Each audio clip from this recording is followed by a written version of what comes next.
Nanda.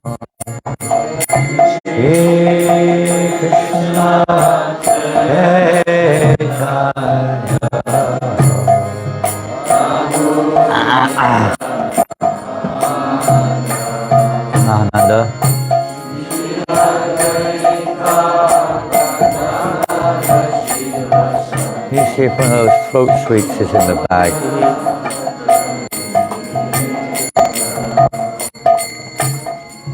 Hare Krishna, Hare Krishna, Krishna Krishna, Hare Hare, Hare Rama, Hare Rama, Rama Rama, Hare Hare.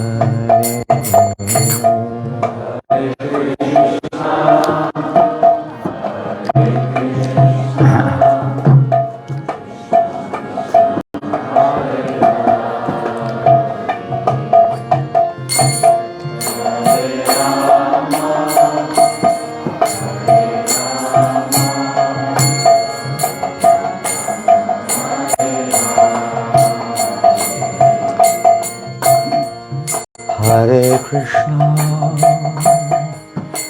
Hare Krishna, Krishna Krishna, Hare Hare, Hare Rama,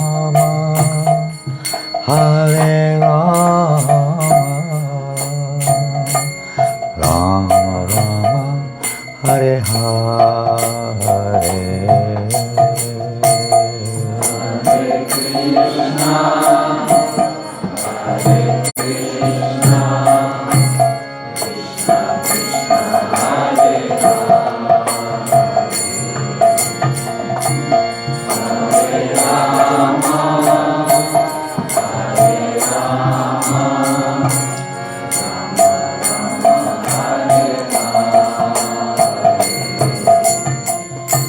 Hare Krishna, Hare Krishna, Krishna Krishna, Hare Hare,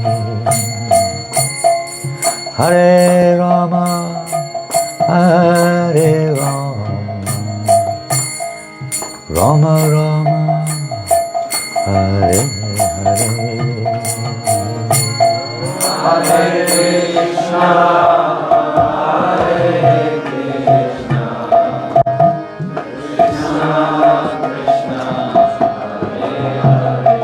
Hare Krishna, Hare Krishna, Krishna Krishna, Hare Hare, Hare Rama, Hare Rama, Hare Krishna, Hare Krishna, Krishna Krishna, Hare Hare, Hare Rama, Hare Rama, Rama Rama, Hare Hare.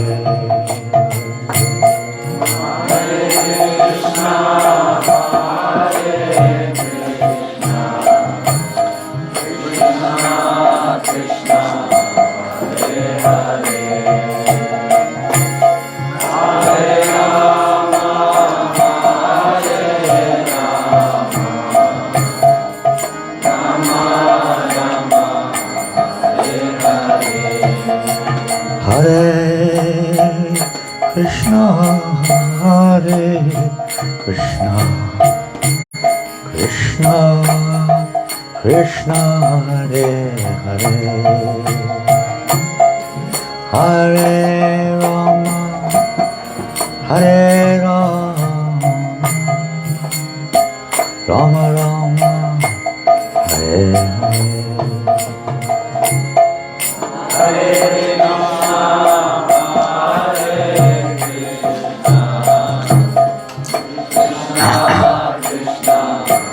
Hare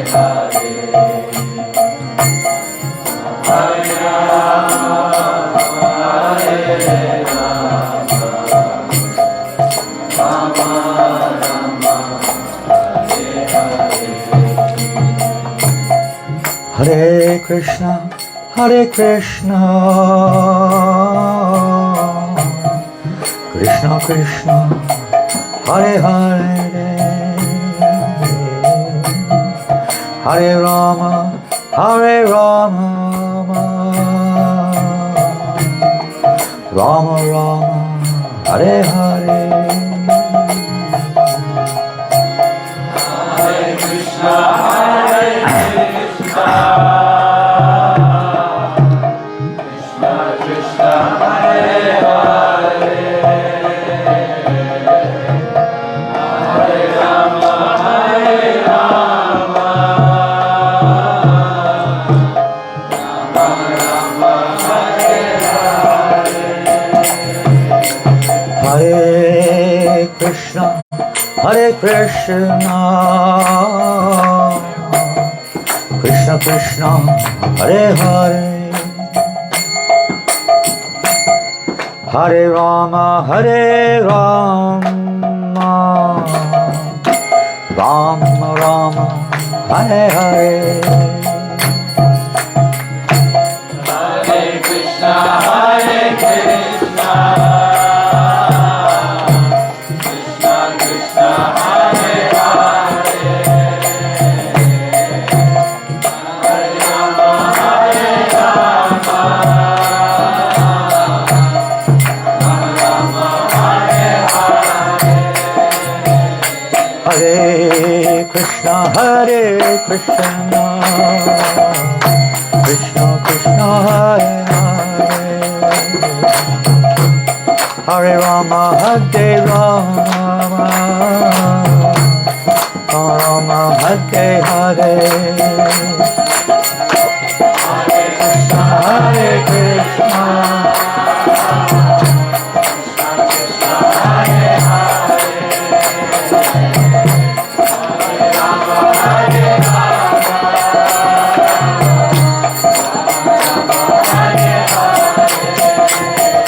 Hare Krishna, Hare Krishna, Krishna Krishna, Hare Hare, Hare Rama, Hare Rama, Rama Rama, Hare Hare. Hare Krishna, Hare Krishna, Krishna Krishna, Hare Hare, Hare Rama, Hare Rama, Rama Hare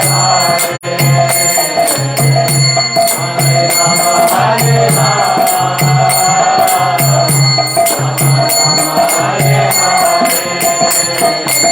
Hare Krishna, Hare Krishna, Krishna Krishna, Hare Hare, Hare Ram, Hare Ram, Rama Rama, Hare Hare.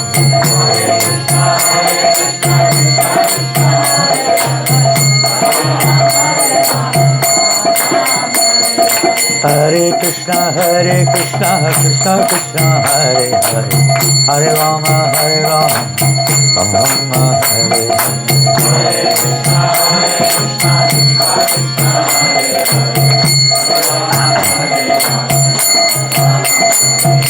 Hare Krishna, Hare Krishna, Krishna Krishna, Hare Hare, Hare Rama, Hare Rama, Rama Rama, Hare Hare.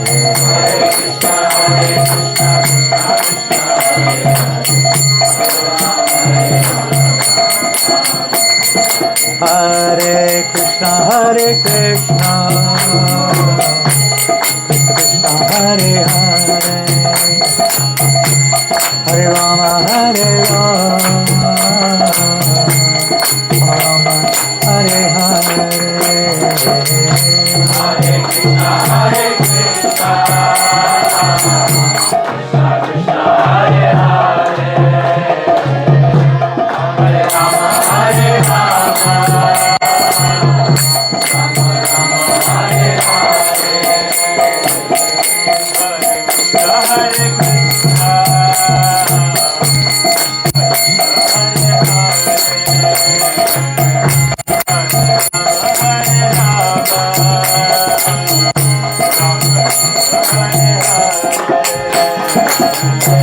Hare Krishna, Hare Krishna, Hare Hare, Hare Rama, Hare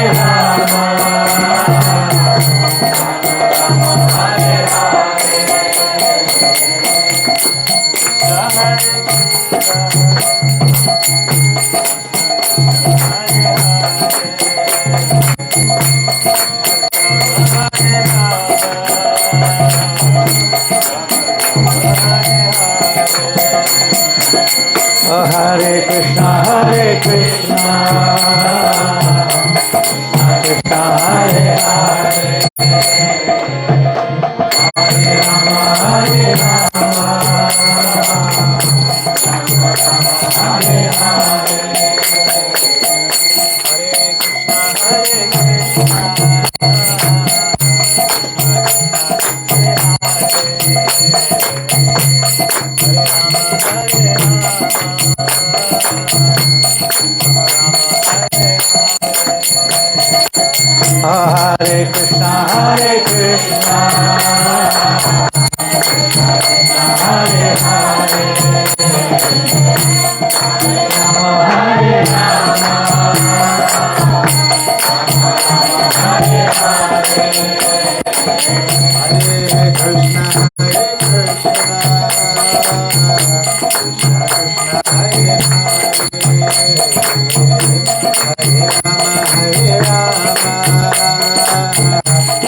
Hare Rama, Hare Rama, Hare Hare, Hare Krishna, Hare Krishna,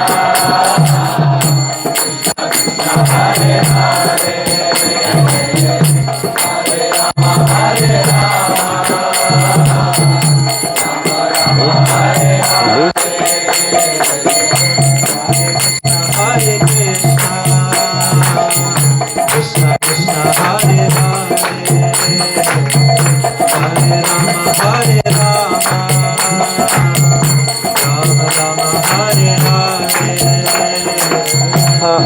Krishna, Hare Krishna, Krishna Krishna, Hare Hare, Hare Rama, Hare Rama,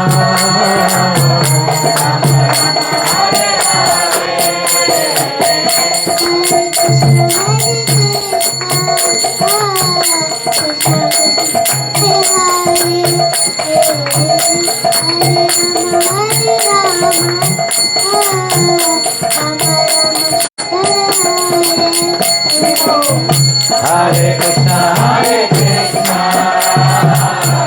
Krishna Krishna, Hare Hare,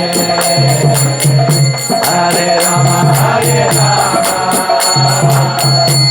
Rama Rama, Hare Hare.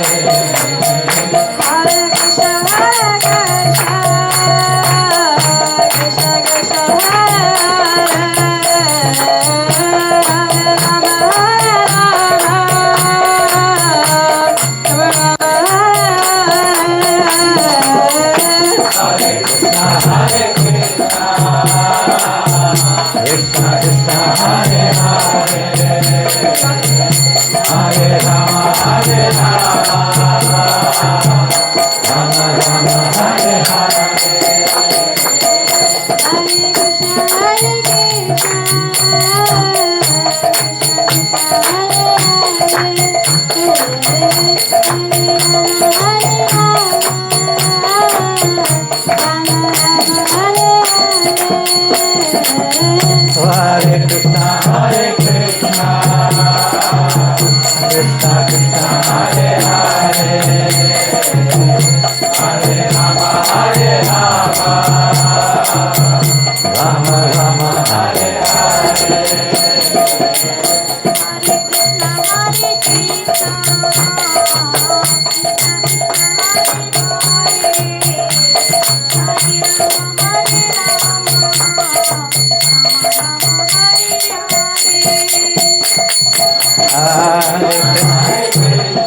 Krishna, Hare Krishna,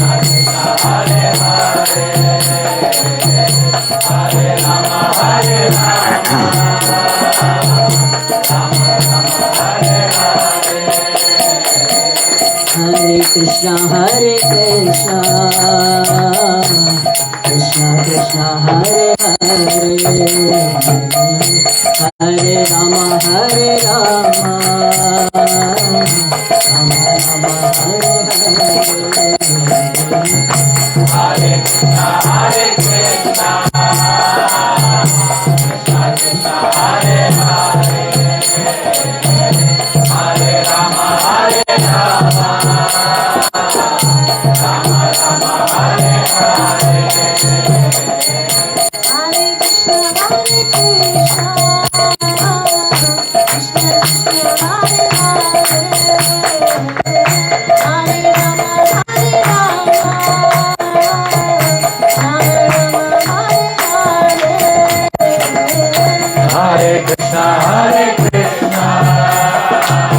Krishna Krishna, Hare Hare, Hare Rama, Hare Rama, Rama Rama, Hare Hare.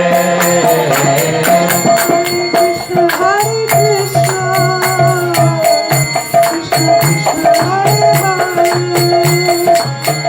Hare Rama, Hare Rama,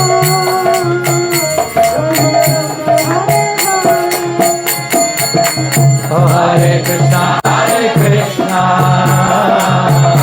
Krishna Krishna, Hare Hare, Hare Rama, Hare Rama,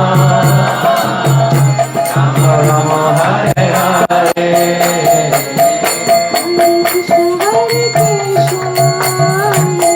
Krishna Krishna, Hare Hare, Hare Rama, Hare Rama,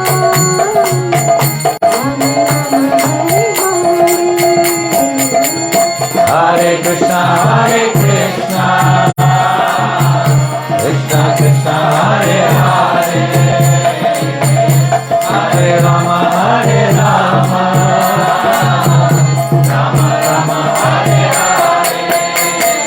Hare Krishna, Krishna Krishna, Hare Hare, Hare Rama, Rama Rama, Hare Hare.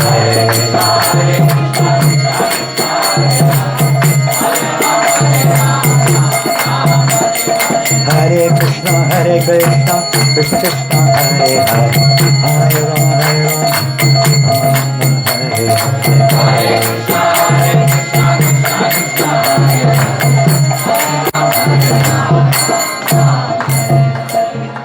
Hare Krishna, Hare Krishna, Krishna Krishna, Hare Hare, Hare Rama, Hare Rama, Rama Rama, Hare Hare.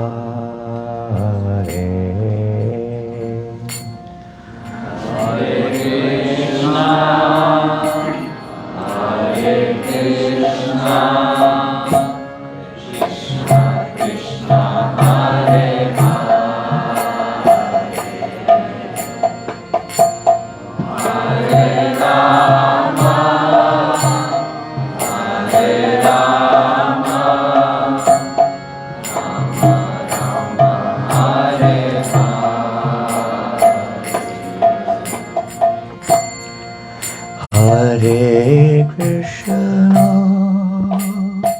I don't think I can. My voice is gone.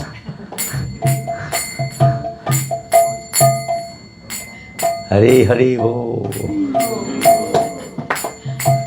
Hare Krishna, Hare Krishna, Krishna Krishna, Hare Hare, Hare Rama, Hare Rama, Rama Rama, Hare Hare, Hare Krishna, Hare Krishna, Krishna Krishna, Hare Hare, Hare Rama, Hare Rama, Rama Rama, Hare Hare, Hare Krishna, Hare Krishna, Krishna Krishna, Hare Hare, Hare Rama, Hare Rama, Rama Rama, Hare Hare, Hare Krishna, Hare Krishna, Bolo Hare Hare Bol, Krishna Krishna Hare Bolo Bolo, Hare Rama Hare Rama Rama Hare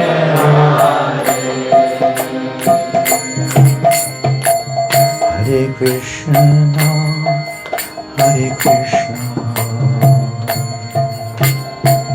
Krishna Krishna, Hare Hare,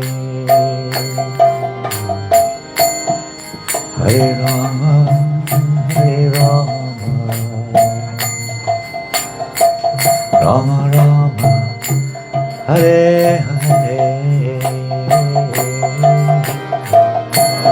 Krishna Hare Krishna,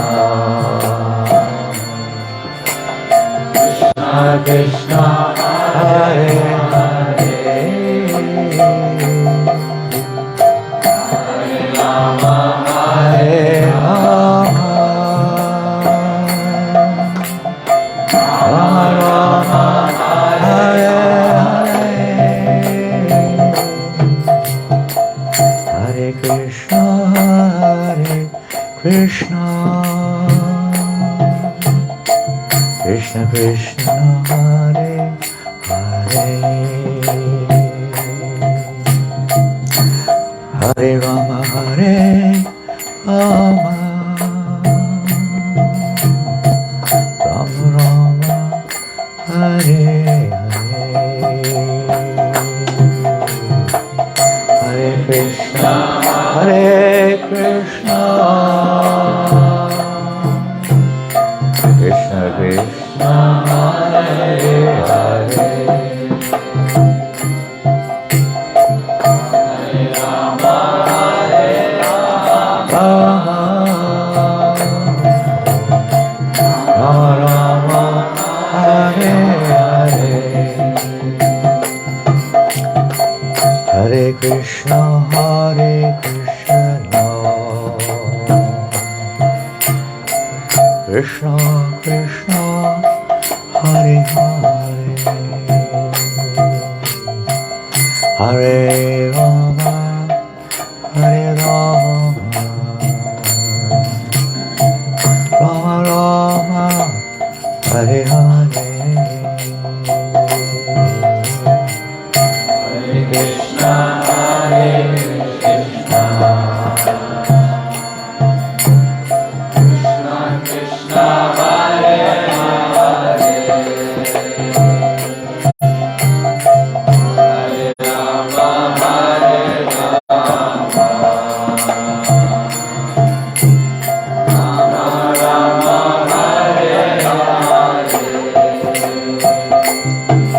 Hare Krishna, Hare Krishna,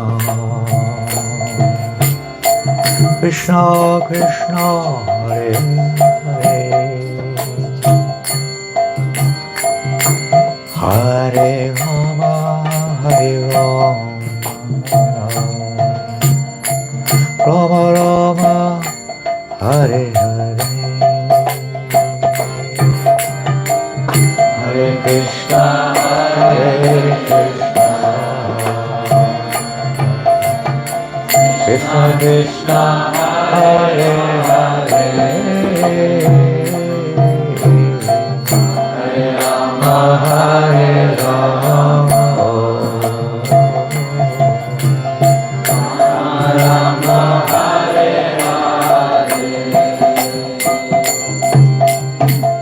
Hare, Krishna, Hare Krishna, Krishna Krishna, Hare Hare, Hare Rama, Hare Rama, Rama Rama, Hare Hare, Hare Krishna, Hare Krishna, Krishna Krishna, Hare Hare, Hare Rama, Hare Rama, Rama Rama, Hare Hare, Hare Krishna, Hare Krishna, Krishna Krishna, Hare Hare, Hare Rama, Hare Rama, Rama Rama, Hare Hare, Hare Krishna, Hare Krishna, Krishna Krishna, Hare Hare, Hare Rama, Hare Rama, Rama Rama, Hare Hare. Hare Krishna, Hare Krishna, Krishna Krishna, Hare Hare, Hare Rama, Hare Rama, Rama Rama, Hare Hare, Hare Krishna, Hare Krishna, Krishna Krishna, Hare Hare, Hare Rama, Hare Rama, Rama Rama, Hare Hare. Hare Krishna, Hare Krishna, Krishna Krishna, Hare Hare, Hare Rama, Hare Rama, Rama Rama, Hare Hare, Hare Krishna, Hare Krishna, Krishna Krishna, Hare Hare, Hare Rama, Hare Rama, Rama Rama, Hare Hare. Hare Krishna, Hare Krishna, Krishna Krishna, Hare Hare, Hare Rama, Hare Rama, Rama Rama, Hare Hare, Hare Krishna, Hare Krishna, Krishna Krishna, Hare Hare, Hare Rama, Hare Rama, Rama Rama, Hare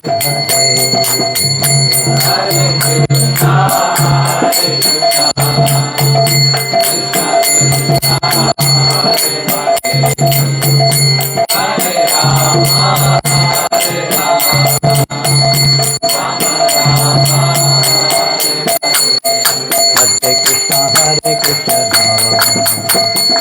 Krishna Krishna, Hare Hare, Hare Rama, Hare Rama, Rama Hare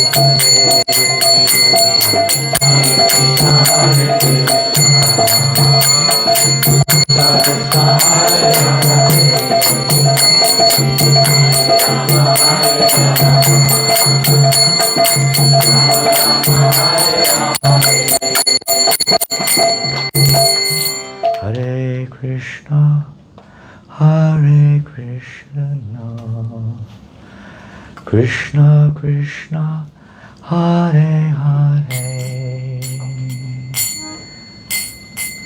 Hare Rama, Hare Rama, Rama Rama, Hare Hare.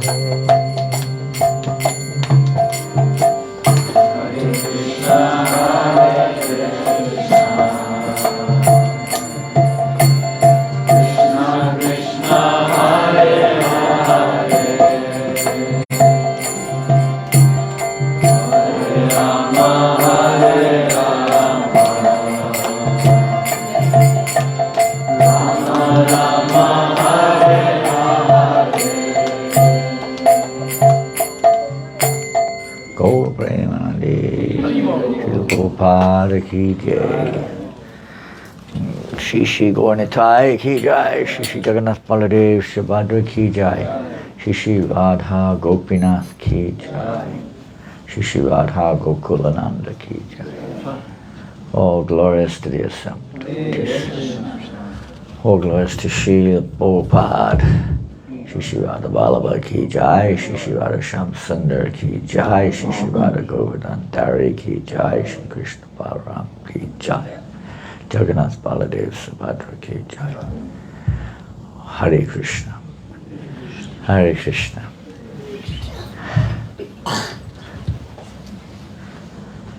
Good singers, okay, sing more, you'll be, practice makes perfect. Where is Nikunja? Where is she? She's not here. Where is she staying? Where is Nitai Premananda? Who's from Melbourne here? Sri Vrindavan, where are you? Where are they? Pardon? I'm not aware where they are. We don't. Huh? Pardon? Where? Really? They're on Harinam. What are they doing on Harinam? We're not meant to go out and chant, are we? No. People out there, they're not devotees. I get polluted in their association, right? Goodness. Are you sure they're on Harinam? Are you sure? Or are you just saying that? Are you sure? Yes, Madhavananda told me he just went there. Madhavananda, that madman. Huh? He's not from Melbourne. He's not from Melbourne, but he's taken the Melbourne devotees with him. They were good boys and girls till they met him. You'll see what association does for you. Dear me. They've gone for Harinam Sankirtan at a time like this. Dear me. I think I'll go as well. Let's go. Where's Nityananda? Where is he? Let's go. Huh? Next Friday? Okay. Well, that's good to hear. Lakshmi Priya's here, or has she gone with them? She's inside Maharaj. Inside what? Garden. Locked up? Where is she? Where is she? She's hiding from you, Maharaj. Hiding away in the background there. Hare Krishna. Well, thank you all for coming this evening, and anyway, we'll try to do our little service, and if you have any questions, I'll just read one verse here from the Srimad Bhagavatam, first canto, part 1. And I'm sure you've all read the Srimad Bhagavatam. You all have the Bhagavatam at home? Hands up. Who has the Bhagavatam set at home? Almost everyone. Mahananda, you don't have a set, no? He has it on his Kindle. I often wonder, we're distributing books sometimes, you're in the streets of Paris or Sydney or something. And I mentioned to the BBT recently, it might not be a bad idea. It's not a picture of Krishna exactly, it's not a like a historical picture, but pictures like this one here of reincarnation, which are very meaningful, and the point is very clear, but the characters, they don't, people look odd, you know, for an ordinary French person to see the picture of the, you know what I mean? It's like men, they look a little bit from a previous generation, dressed with, I don't know what you call it in the Western world, napkins maybe? You know, I'm looking at it from an ordinary Westerner's point of view, you know. It's, people don't dress like that, you know. You know what I mean? It's like relative speaking. I mean, this is a relative picture. So anyway, they said, yes, we need to update these paintings. Obviously pictures of Krishna and historical pictures, Krishna, Balaram and so on. You're not going to change these. These are absolute. Anyway, I just open it on that page. So. We'll read a verse from the second chapter, I think. Krishna. How many of you have read all 12 cantos? 12 cantos. Do you know how many hands have gone up? Do it again, put your hands up on. You're all very honest souls. Is this an honor? You've read every one from 1st to 12th canto? Really?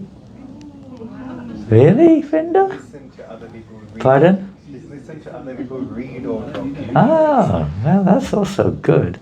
But how many have personally? I only see 2 hands going up, but I can't see in all directions. 3 if Vinda's hand counts. Okay, how many cantos? All 12. You're ahead of your mum and dad and your brother and everybody, eh? Wow, amazing. So, leaving us all in the dust here.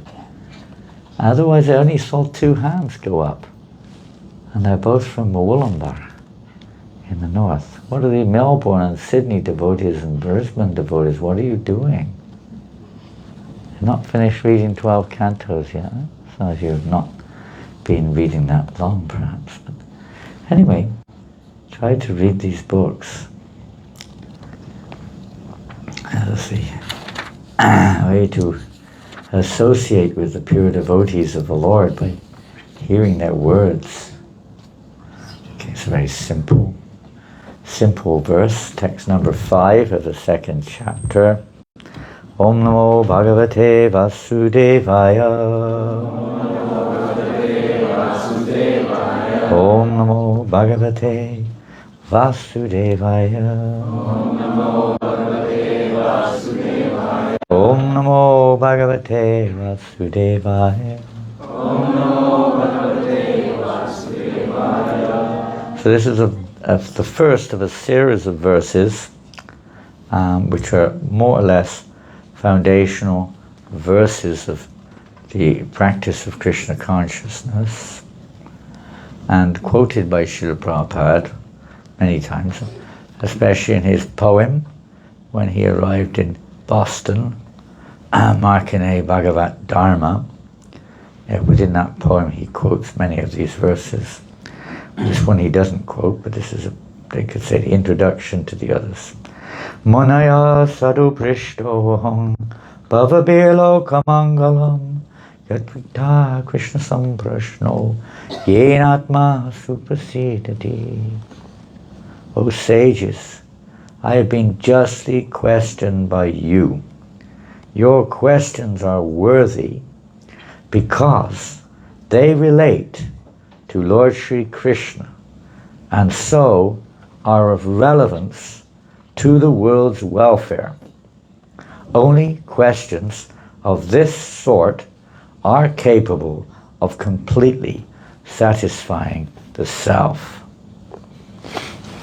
And Prabhupada writes in the purport, since it has been stated herein before that in the Bhagavatam the absolute truth is to be known.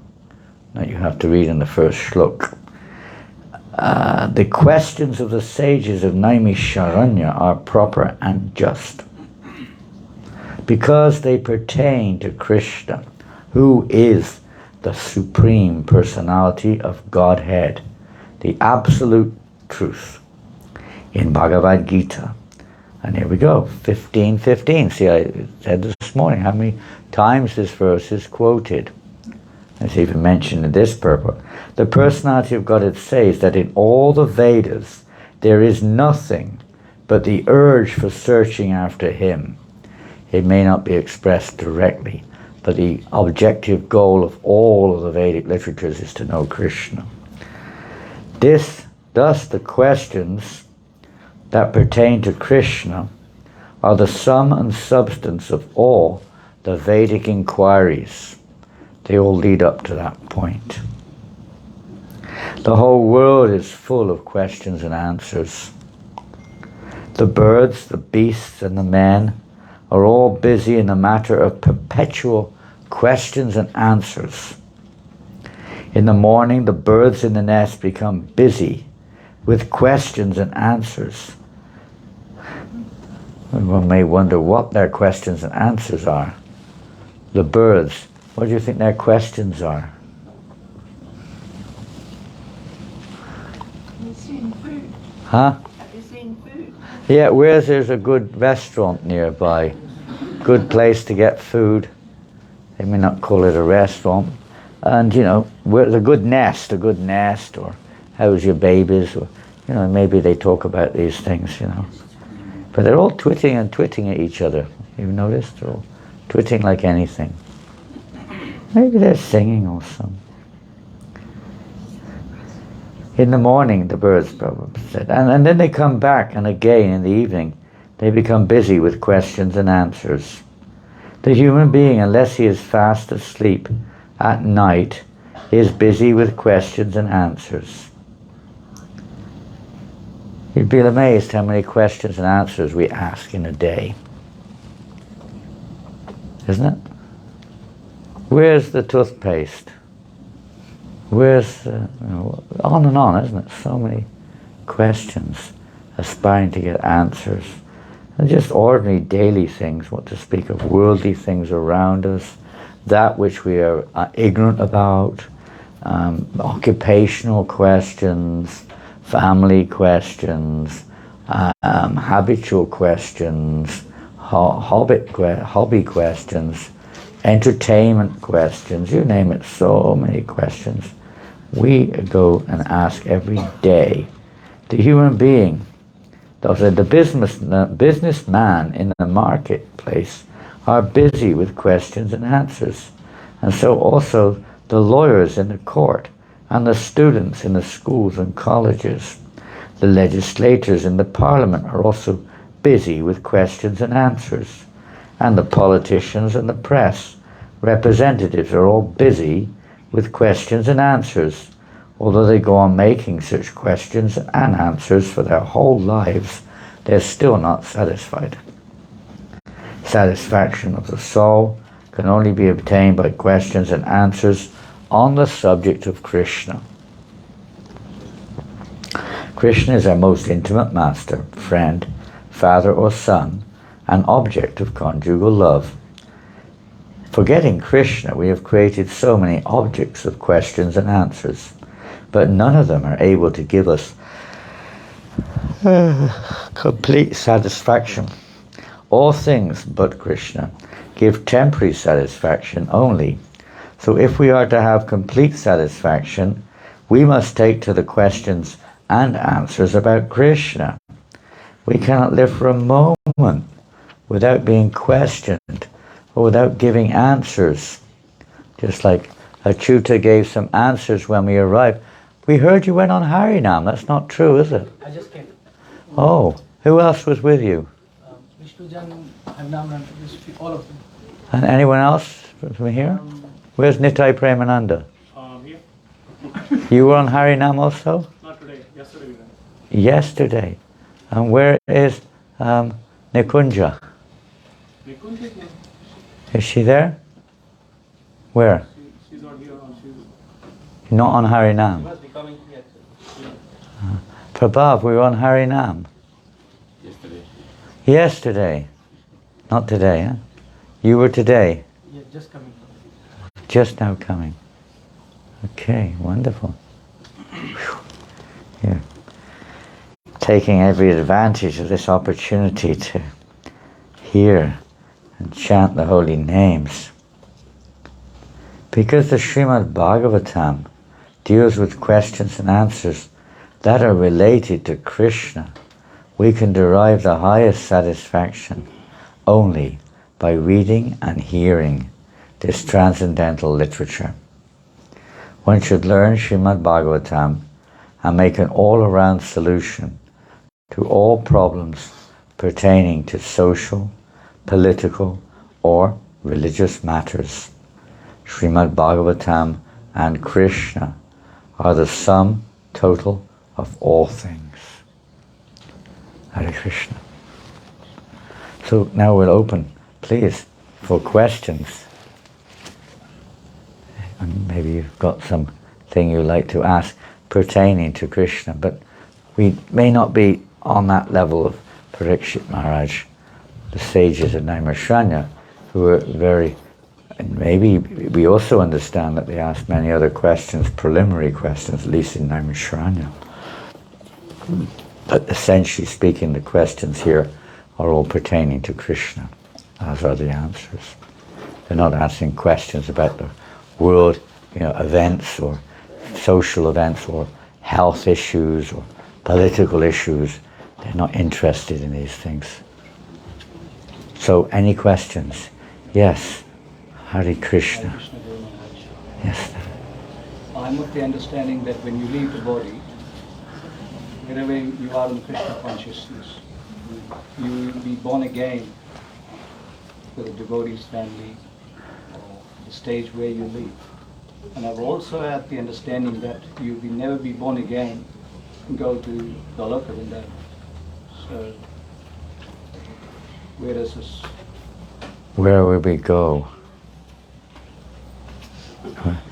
You briefly mentioned there in the Bhagavad Gita, Krishna says, whatever state of being consciousness one is in at the time of leaving this body, that state you will go to. So, we'll give an example. When 1977, this is an example from Prabhupada's personal presence with us. So one of Srila Prabhupada's most prominent disciples, and not prominent necessarily in terms of position, but in terms of devotion, was a devotee named Jayananda Prabhu. You may have heard of him. He's quite famous, more so after his departure probably. But he's very, very, very beloved disciple of Srila Prabhupada by all the devotees, especially those who knew him. Extraordinary devotee. And he left his body maybe 4 or 5 months before Srila Prabhupada. He'd been suffering from leukemia for some time, and at one point he was trying to, by whatever health methods were available, trying to see if it could be cured or dealt with, but it didn't make much, or if any, effect. So eventually he just let it happen, and he left his body in May 77, surrounded by devotees, basically. Well, not exactly. He left during the Mangalarti. He was in his room, and he left during the period of Mangalarti itself. And many things related to that. But anyway, he was in Los Angeles. So after his departure, Srila Prabhupada was informed that he left his body. And it's interesting because initially Prabhupada said that, he was, I can't remember exact words, but he indicated that he may well have gone to a higher planetary system. And perhaps from there, he said from there, can go back to Godhead. We don't normally hear that. Usually we hear that, in the heavens, you have to come down again to the earthly plane. Because in the heavenly planets, is even more enjoyable than Sydney. Yeah. Better than Bondi Beach, whatever. So generally the living entities become very attached to material sense enjoyment there. But Prabhupada wrote in the letter, he said, from there he may go back to Godhead. But then he wrote another letter just a few days later. He said, actually, Jayananda Prabhu has gone back to Godhead directly, without having to take another birth either here or there or wherever it is. The point is, it's not a question of this or that. It's a question of a few factors involved here. Question of our consciousness.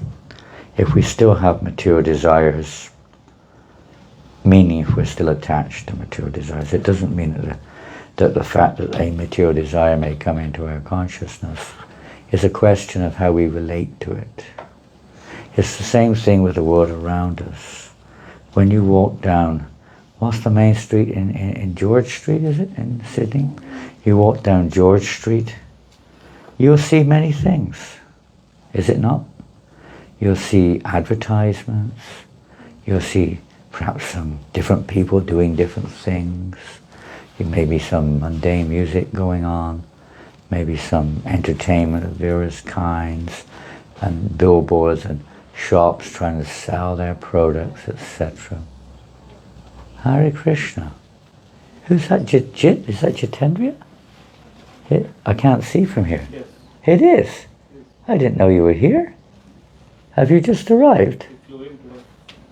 Really? Welcome from Melbourne. Haribol. You'll see many things, and we have to see what happens in your mind. You may see a pretty girl or a handsome man or somebody strange dressed or whatever. How your mind can be captivated, distracted, even meditate on it perhaps. Maybe watch it, I don't know. So you'll see there's an attraction.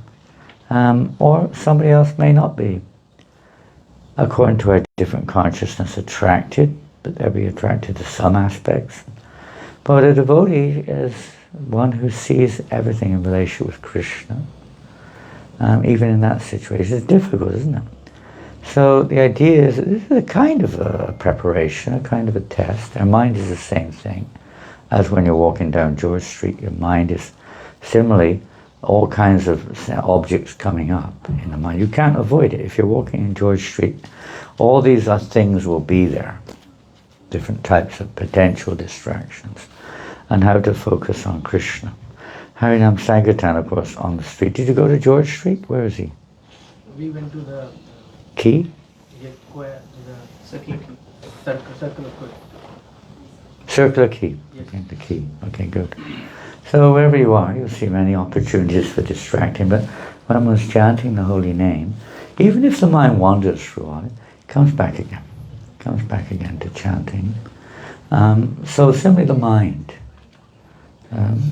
without even being in a situation where there's immediate environmental distractions, is full of various impressions, various desires which come up from previous associations. And we may be attracted, we may be attached to it, or we may not be. So it depends on our degree. And there's other factors involved, of course. But on this level, it depends on our degree of attraction towards various things. And if one is, it's not that there won't be any thoughts coming in their mind, they may come. As we hear from Puyamana Matulashtam in the Bhagavad Gita, Krishna says it's like rivers coming into an ocean. I don't know if you've got the Bhagavad Gita here, but you can read that verse. It's in the second chapter, maybe text 71 or 2 or something. And it's a matter of how much we relate, how we relate to these desires or thoughts, these objects, etc. So if we're not relating to them particularly, or we're seeing them even better in relationship with Krishna, they're an impetus for us to take shelter of Krishna. This is you can say, a good sign. However, if maybe we're chanting, we're doing services, very good, but we're still attracted to other things, other shelters, other objects of attraction. And if that's still the case, if we want to go back to Godhead, we see even in Narottam Das Thakur, Vishaya Chariya Kabe Shuddha Habiman Kabe Hama Herabo Shri Vrindavan. If you want to go back to Vrindavan, it says Vishaya Chariya Kabe. We have to be Vishaya Chariya, free of Vishaya means desire for sense enjoyment. Well, we may be honest and say we're not. So in that particular case, there are other factors involved, by the way. When Prabhupada was in Australia, Melbourne, I believe, one time when he was saying you have to be 100% pure, free from the desire for sense enjoyment to go back to Godhead. Now, you can imagine how if we're honest with ourselves, how 100% free are we? Not perhaps quite there. Well, sense enjoyment is not just, let's say external gross indulgence. It's also within the subtle plane. We like name, praise, recognition, like that, those different types of, let's say, subtle desires, subtle enjoyments. So, how to become... And he looked at the devotees, he saw everyone quite glum. Glum means rather morose looking. Not very, oh dear. 100%, oh my God. What can I have no hope. And Prabhupada said, all right, 90%. Still everyone looked quite glum. Okay, 80%. Not quite ready yet. 70%, but no less than that. Something like that, he said.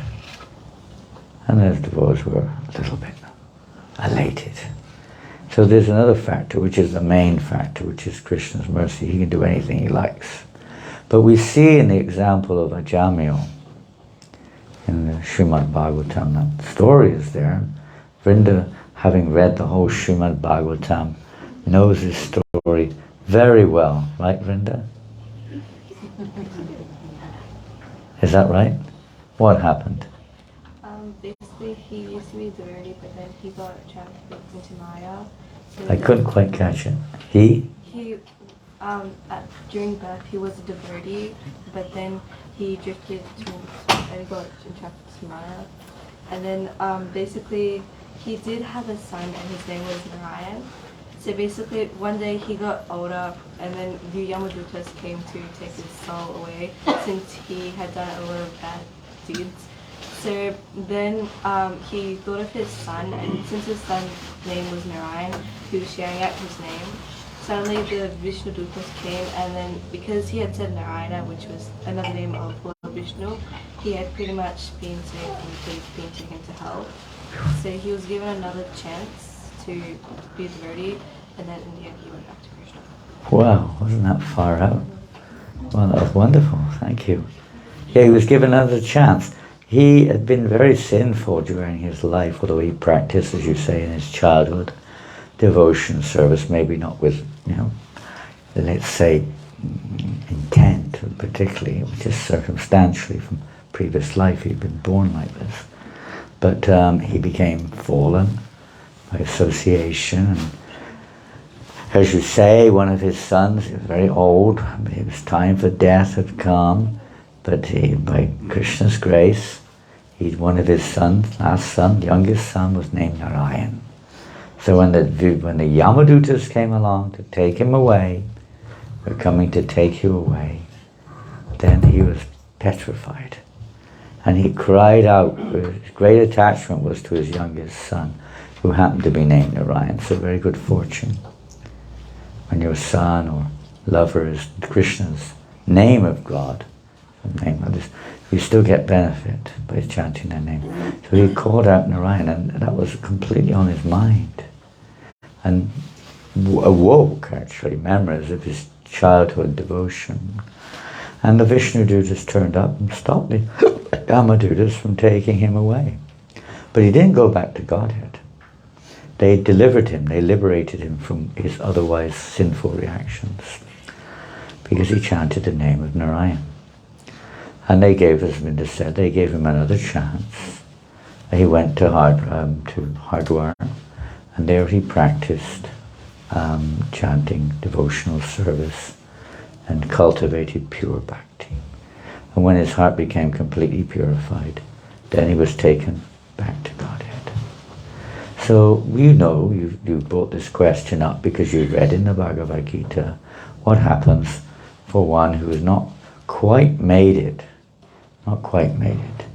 There is no loss, Krishna says, on this path. There is no loss on this path. Even a small amount of advancement can save one from the danger of falling down into lower species where there is practically no chance of cultivating Krishna consciousness.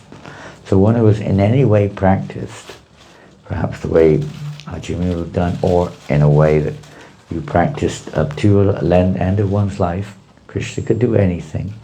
It's the sincerity of intent that Krishna is looking at, more than what we do. That's also good, but the intention or the sincerity of purpose is what really is being seen by Krishna, not what others may see. We can't always judge that from our perspective. But ultimately, Krishna is in control, but whatever is good for us to completely help us. Krishna wants us all back to Godhead, you could say, for sure. That's where we belong. That's what brings greatness, not what I think, what I like, but the Krishna consciousness means what Krishna wants, what will please him. You see? And what pleases Krishna most is, in one sense, in this world, you could say a preacher, he says that. There's no doubt about that. But ultimately, he wants us back home, just like any loving parent. So he wants us back home. Our business is to try to please him. So to please him, we should make this our goal, our cherished goal in life, to go back to Godhead for the pleasure of Krishna, not for my sense enjoyment. If there's still this element of sense gratification on our part, I want to be the enjoyer, a little bit of more purification is required. So the living entity then may have to take birth again, even though they practice devotional service. But Krishna rests assured when Arjuna asks these questions, don't worry, Arjuna. If you don't quite make it, you'll take birth in a very good situation. Sometimes devotees have some very bad karmas for whatever reasons, and maybe they do have to take another birth, but they will be without those impediments or those restrictions, generally speaking. And in this life, sometimes Krishna puts the devotee in a situation too, where he takes away their particular position of appears to be maybe one of being respected or in a position of authority. Sometimes Krishna takes it away because if we don't have the right attitude, then that becomes an obstacle for our progress. Even one who's in the position of a Swami or a Guru, high position you could say, relatively speaking, but Krishna may take it away also, because he wants us to go back to God. He wants us to become free of not just externals, but internals, internal sense gratification, still considering one's body or the center of attraction. Of course, other things are involved too, fences and so many things are involved, but this is just one angle. Now, there's another side to your question, which perhaps synthesizes both of these points. And that is that if a devotee or a person becomes eligible, you could say, to enter into the kingdom of God, has fully understood their position, surrendered, engaged in full devotional service, mamcha yoga abhicharina bhakti yogena sevate, not falling down in any circumstance, rising above the most, a very rare state. But if one's in that situation, eligible to go back to Godhead, one is understood that one enters in, now depending again on one's particular attitude, one's mood, but for a Vaishnava, for a devotee of Krishna, they enter, first of all, into the association of the eternal associates of the Lord who are manifesting that service within the realm of this universe, or another material, within the material universes. And the purified soul, first of all, joins, you could say, in the pastimes of the Lord within the Brahmanda, or within the material universes. And in that association, that's why we see, for instance, in the 10th canto Srimad Bhagavatam, when Krishna is performing Rasa Leela, that some of the gopis were not able to enter into the Rasa dance. They were held back. They weren't so much held back by their husbands. It appears that that's what happened. But they were held back still. They had a little bit of inclination towards identifying themselves as being the wife of somebody, or being somewhat a family, or mother, or something. Some little identification was there. So they were prevented from entering in. Even Lakshmi Devi, because she has a different mood, could not enter into that Leela. So they were held back. But that being held back, it says that they burned, their bodies burned up. It means any identification with this, let's say, false identity of any kind was burned up in that situation, and then they became eligible to enter into the Leela. So Krishna is arranging for everyone, whether you have to take birth again in this universe, another body, or going straight back to Godhead. Krishna can do anything. Whatever is best, that's what Krishna is looking at, to help free us, so that because you can't really enter into the spiritual realm as long as we still have affection or identification with our families, our bodies, our nations, etc., etc. That emotional attachments are very strong. And you can't, they're there by conditioning, but one has to rise above it and not be any way affected by it, but completely attached to Krishna. Perfection, you could say, but what to do? That remains to be seen. We try our best in this life to, let's say, become more and more attached to Krishna. As Bhakti Tirtha Maharaj used to say, we have to practice dying before we die. Not leave it to the last minute and I'll remember Krishna. Hey Krishna, I'm remembering you, take me back to Godhead. Okay, come here. You can't, we're not controllers. Krishna's free will also there. He's absolute free will. We just try our best. But by the mercy of the Lord's pure devotees, this is where the mercy becomes realistic, you could say. By the mercy of the Lord's pure devotees, by their mercy, they can recommend this devotee has tried very hard, he's served this mission so nicely. Please, my Lord, please shower mercy on him. Please shower your mercy. Pure devotees, like Prabhupada prayed when he wrote his Bhagavat, Markandeya Bhagavat Dharma. He said, he first of all was explaining how all living entities are completely enwrapped in the modes of nature. How will they understand this message? My Lord, please make my words suitable so that they can understand your message of Srimad Bhagavatam. He was praying like that. Then he said, by your will they can go back to Godhead. And then Prabhupada explains, it is my will that you please deliver them. So the desire of a pure devotee of the Lord is very powerful. Even without deserve, the pure devotee is desiring that all living entities go back to Godhead. You can read the example of Vasudeva Datta in Chaitanya Charitamrita. Or in the pastime of Shivananda Sain and his dog. How Prabhupada writes, if somehow or another one becomes a dog of a Vaishnava, that dog became very dear to Shivananda Sain. Various reasons. And that dog went back to Godhead in his very lifetime. So Prabhupada says, if somehow or another one becomes a dog of a Vaishnava, one can go back to Godhead just like that dog. And then Prabhupada writes, he said, I am hoping that all of my followers become pure devotees so that by their desire alone, all the living entities will go back to Godhead, even without their knowledge. Such is the power.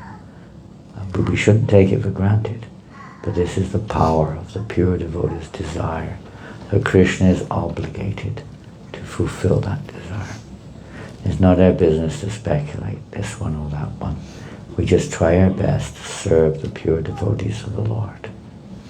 Make that our goal in life. Try to follow in their footsteps.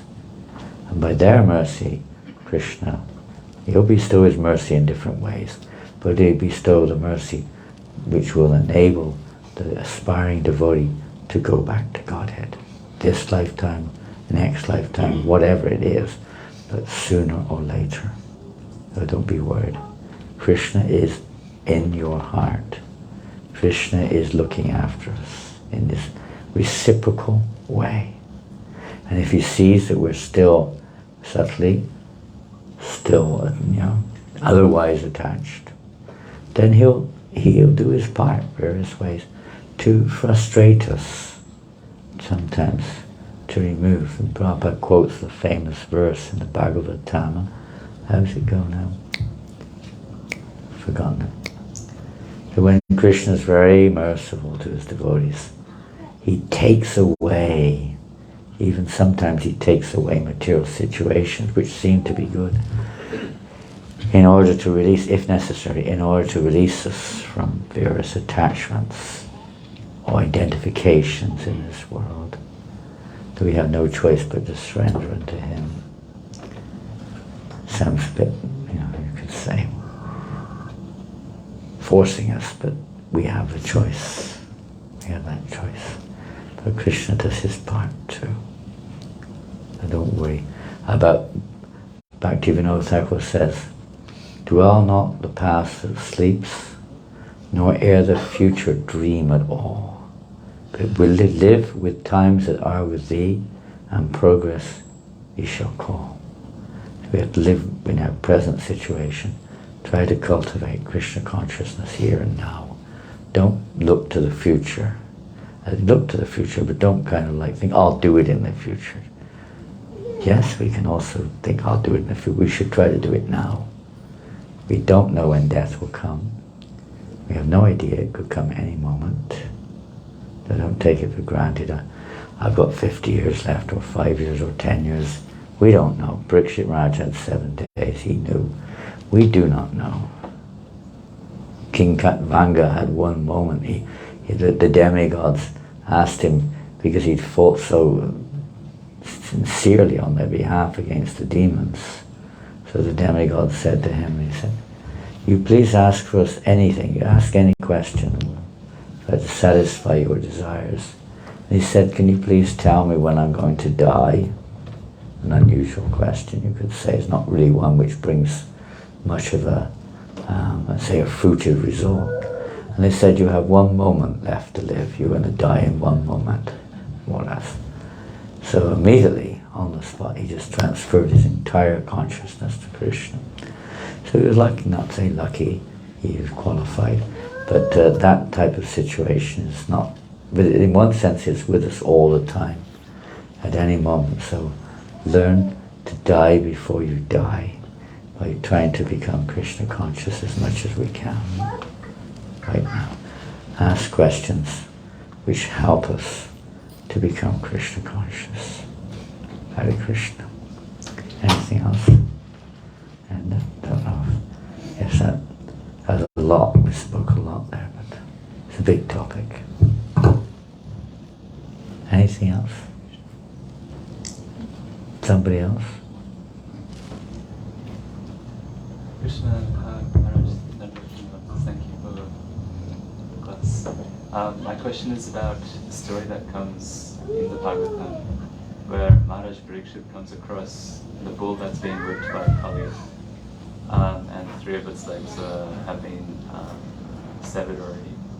And sorry, this might be a very basic question, but it sounds like the story has a metaphorical meaning with regards to what the bull represents and what the legs represent.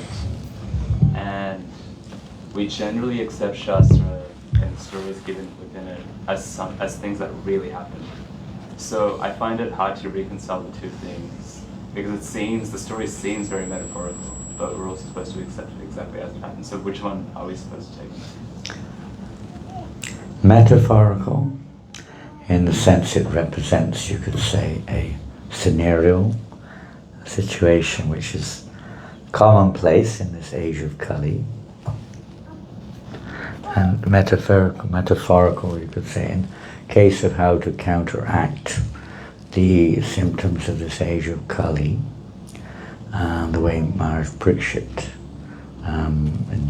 dealt with this situation of Kali and his mistreating of the cow and the bull. You'll see in the commentary on this, that, not the commentary, but the follow-on from that situation, that even being questioned on why this is happening, there is not it's not always so black and white. Is it because of this or is it because of that? And even that was difficult to ascertain for the cow or for the bull. Now, is this metaphorical? Do we accept it as just, let's say, for instance, there is one situation which is clearly like that. This particular incident of Puranjan in the 4th canto of Bhagavatam, when we hear Narada Muni preaching King Prachini Barishat, who was very entangled in fruitive activity. He was pious. He had devotional inclinations, but he was extremely attached to karma kandya, yagyas, and all kinds of things. For that particular age, he was in animal sacrifices.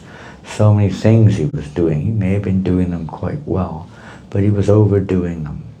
And he was becoming very attached to the, as Prabhupada mentioned this morning, I don't know if we read it, I think we read it this morning, how Prabhupada was saying that the people in this age, particularly some people, become too much attached to these sacrifice yagyas and so on and so forth, as if, it's going to cure the problems of the world.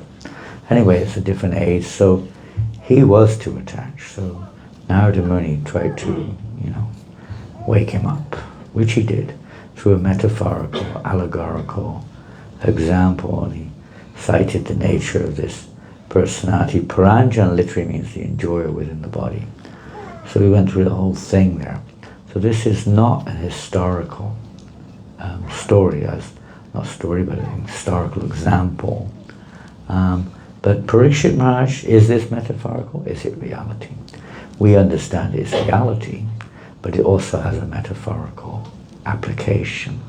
It's not we're going to walk out on the street and see Kali necessarily in front of our eyes doing these things. So it has a metaphorical factor to it in terms of application. But in reality, there's nothing to doubt that this actually take place. I mean, we hear that King Parikshit left his capital, and he went out to see. There was some inauspicious signs to trace out what's going on, and he was going here and there. And then he came across this personality beating the bull.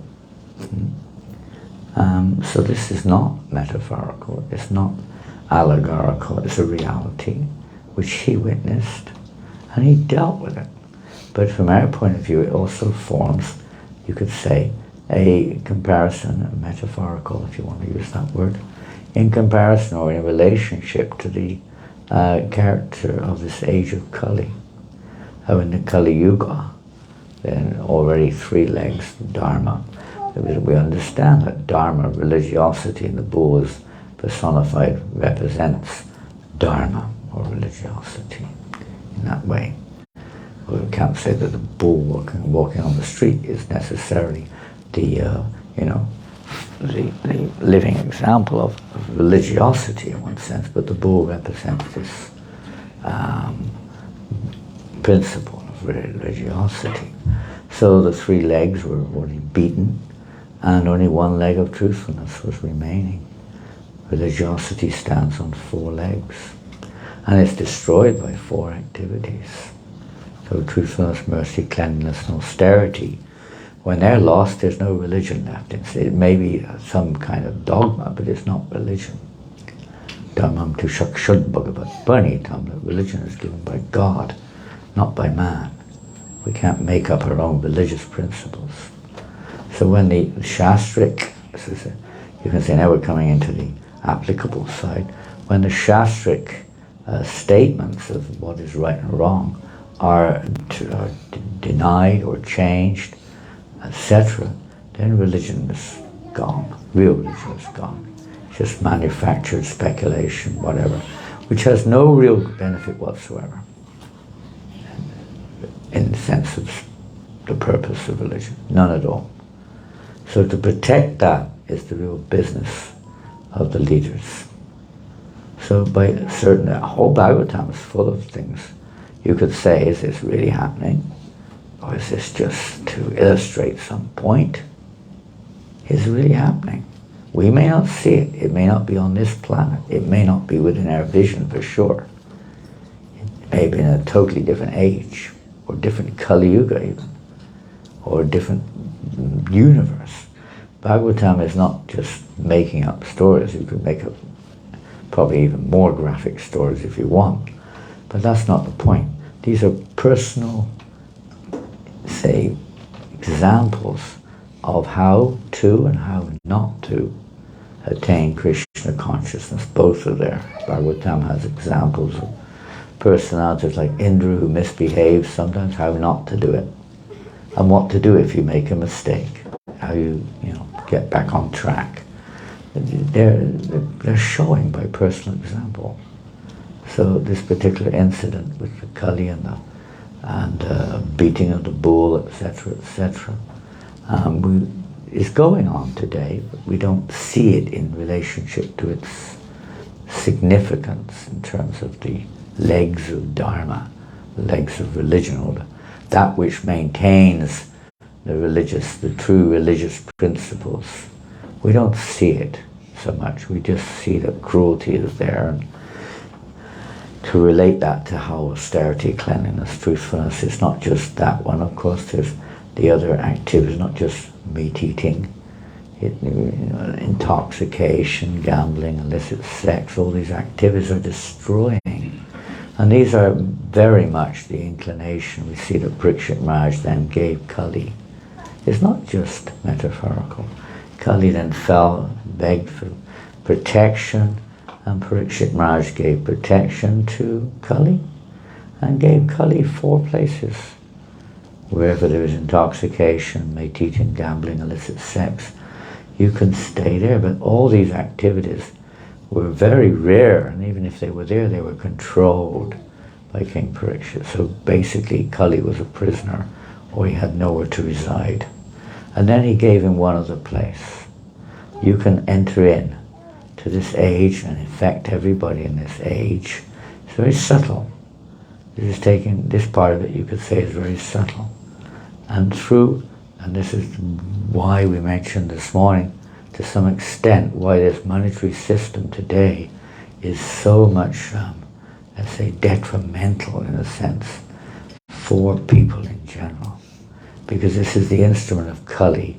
Prime instrument is the false monetary system, whereby Kali basically keeps everyone under his control. Others are just instruments of the intent of Kali, because of our particular karma and our desire, no doubt. But ultimately, this is the influence of Kali, this false monetary system, and everything that develops from that. The education system, which is geared towards sustaining and developing this false monetary system.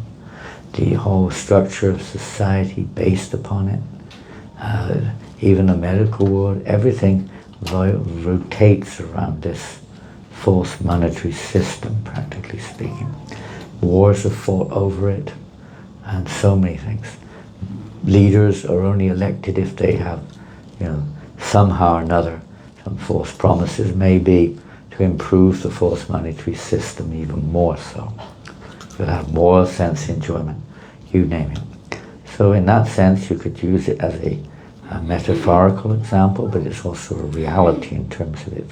We may do ourselves sometimes perform various things to show a teacher may behave in such a way to show the students a particular lesson. So it's both an event takes place, and it's also to be seen from our side as to how to apply it in our own lives. So it's very, very meaningful pastime. Hare Krishna. But not that it's just a story that was made up to illustrate the oncoming age of Kali. It actually takes place. Some may not agree, but this is the understanding we have of this pastime from Srimad Bhagavatam, from what we've heard from Srila Prabhupada and elevated Vaishnavas.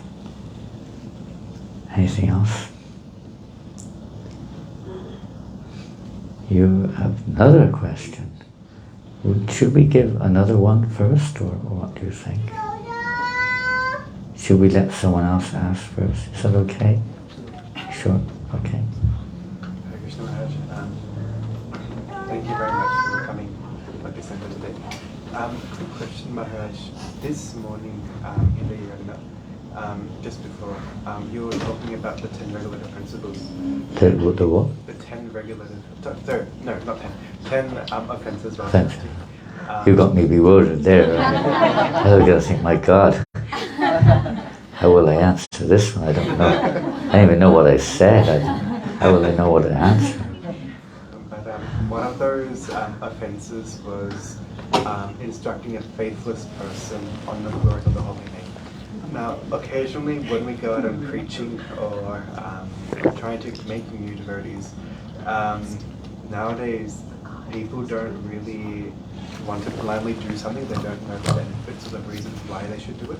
So how should we how should we encourage these general members of the public to chant while not committing offense at the same time? Excuse me. How should we encourage the members of the public to chant without, becoming implicated in the ninth offense against the holy name, which is to preach to the faithless? Well, it probably starts with Prabhupada's, one time when Prabhupada commented on this ninth offense. He said the ninth offense means that we do not initiate persons who are not eligible. So a lot of it starts in our own heart, you could say. That we ourselves are not offensive in that sense. If a devotee has sincerely trying to follow the process and sincerely wants to assist a spiritual master in spreading Krishna consciousness, which usually is, at least in our line, is the desire of the gurus in our line, that Krishna consciousness be spread following in the footsteps of Lord Chaitanya Mahaprabhu, to those who are fit and those who are not fit, to those who are willing and those who are not willing. Lord Chaitanya Mahaprabhu distributed this Sankirtan movement without discrimination. How he spread it is another thing. He did not go into the villages and start sitting down, having Bhagavat Saptaha, and diving straight into the 10th canto of Srimad Bhagavatam. He didn't do that at all. He just engaged everyone in chanting Hare Krishna. And now, how has that happened? Because Lord Chaitanya is Supreme Personality of Godhead. Obviously, we're not the Supreme Personality of Godhead. But the purer a devotee is, the more that will automatically attract others to chant Hare Krishna, even without having to necessarily go through various ways and means. It will be ultimate. It's like when somebody would see Srila Prabhupada, anyone actually, even if you're walking on the street with a dhoti on, with tilak, you will find that many people will say Hare Krishna. It's the Hare Krishnas. It's those, whatever, they might say something derogatory, they may say those crazy Haris are in town, or something. But it somehow or another reminds them, no, that's not your offense. They may have to, let's say, be a little bit reactionary there for being a little offensive, but they get the benefit of chanting. We don't go out of our way to make people blaspheme or criticize. So when we go out on the street, we certainly don't start preaching very deeply to people in general. Find out where they're at first. Many people have an agenda. Their agenda is not necessarily so straightforward. And you don't find out until 15 or 20 minutes later. So it's a good idea to find out where a person's at pretty quickly before you discuss even basic things, because oftentimes they have a strange agenda. So be a little careful. As far as how we can get people to chant Hare Krishna, the more that we are, let's say, following the example of Lord Chaitanya, we were hearing yesterday, he only with 3 of his associates, Chaitanya Charitamrita says 3.5, but 3 of his associates did Lord Chaitanya intimately discuss the deeper aspects of pure devotional service. With the devotees in general, he didn't discuss that, even with his own followers. He was mostly focused on the pastimes of Nishingadev, Lord Nishinga and Dhruva Maharaj, for various reasons. But with certain devotees, he would go much deeper according to their eligibility, according to their role in his pastimes. But with the public in general, there was no such discussion at all. It was just getting a simple chanting of Hare Krishna. So similarly, when we initially, at least, we do distribute books, because eventually they will be, let's say, somewhat eligible to enter into that association or that subject matter. Some are already a little eligible, and they're already taking the books, reading and so on, and finding out more about I'm not the body, and so on and so forth, and then gradually moving forward. But for most people, they're not ready for that. You give prasadam, you try to get them to chant. And the more that we're serious about chanting, the more this will be effective. People will chant more and more and more. More enthusiastic we are. So usually when you try to get them to chant, you may have to use some external methodology, something very simple, which you do already, I'm sure. Something they can relate to. Just give a kind of an example, although it's related to myself. During the marathon, you could say, I met this group of young boys, teenage, maybe 19-year-olds, I don't know, they look like that age. And I with the intention of encouraging them to give a donation and take a book, or more than one book, whatever they wanted. And they stopped, and before I could even speak, practically speaking, they said, is this a religion? So that means generally one of a few things. In France, people don't like, in general, they don't like religion. But then there's the other group who are very religious, and the first thing they want to know is what religion is this? So I asked them, interesting question. Do you practice your religion? Do you believe in religion yourself or not? We are Muslims, they said. We are Muslims. Oh, very good. So where are you from? They said, oh, we're from Morocco.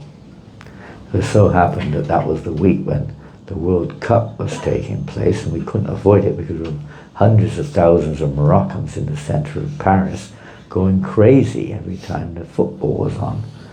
I don't know if you heard that, but apparently they performed a once-in-a-century achievement this year. So knowing that, they were surrounding us during the Harinam every time they won, going crazy. So I said, hey, you guys are amazing. You shocked the world this year. Immediately they became like, woof, they became so happy. Immediately they gave a donation and took books. It wasn't I was preaching to them Krishna consciousness, but something they can relate to, And the same thing with chanting. You can't start explaining, this is the name of the Supreme Personality of God. It's non-different than Krishna. In fact, if you chant Krishna, if you chant Rama 3 times, it's equivalent to chanting Krishna once. Did you know that? This name is absolute. You know, it is, they can't relate to it. Oh, but they can relate to being happy.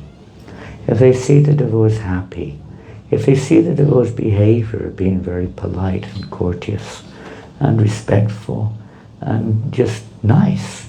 I mean, every devotee there was this one lady, she came up during the marathon. I saw her once, but the other devotees who were doing books every day, morning to night, many of them saw her. She was coming almost every day and giving a donation. And she'd take whatever book she could. And then she had all the books eventually that they had. Every day she'd take another book and give a donation. Elderly lady, 76 years old, French lady.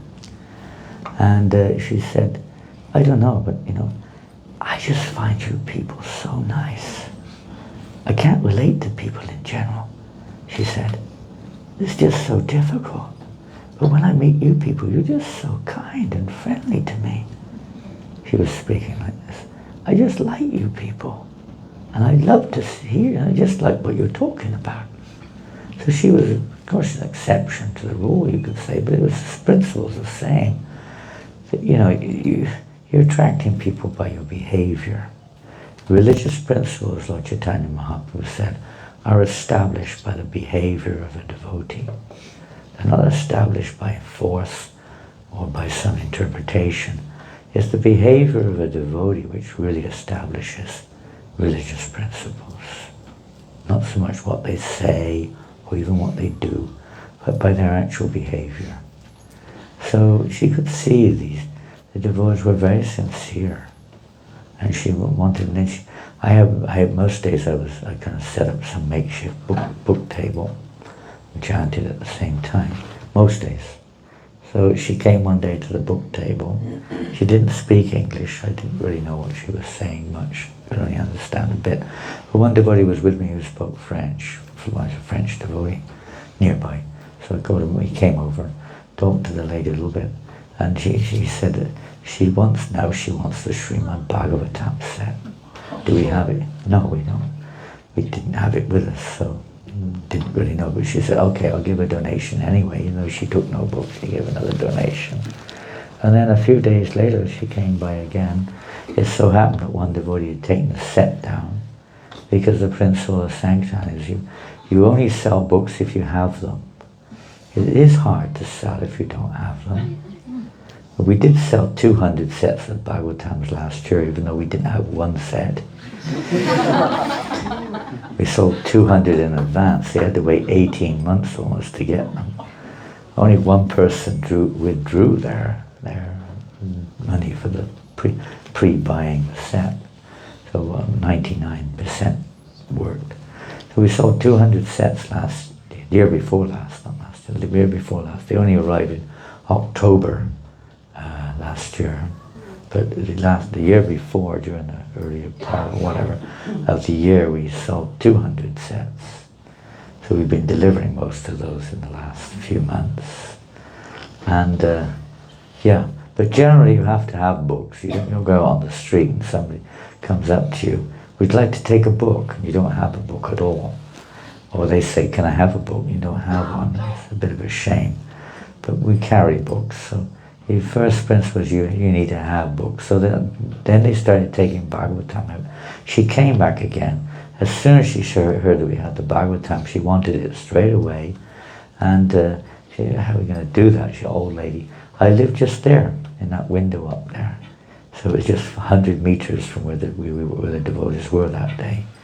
So they went up the steps with the books, and she paid on the nail for the books.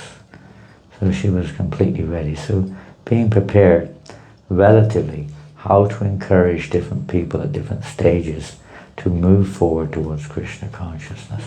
If they're not ready for chanting, see if you can give them prasadam, something, or just be polite.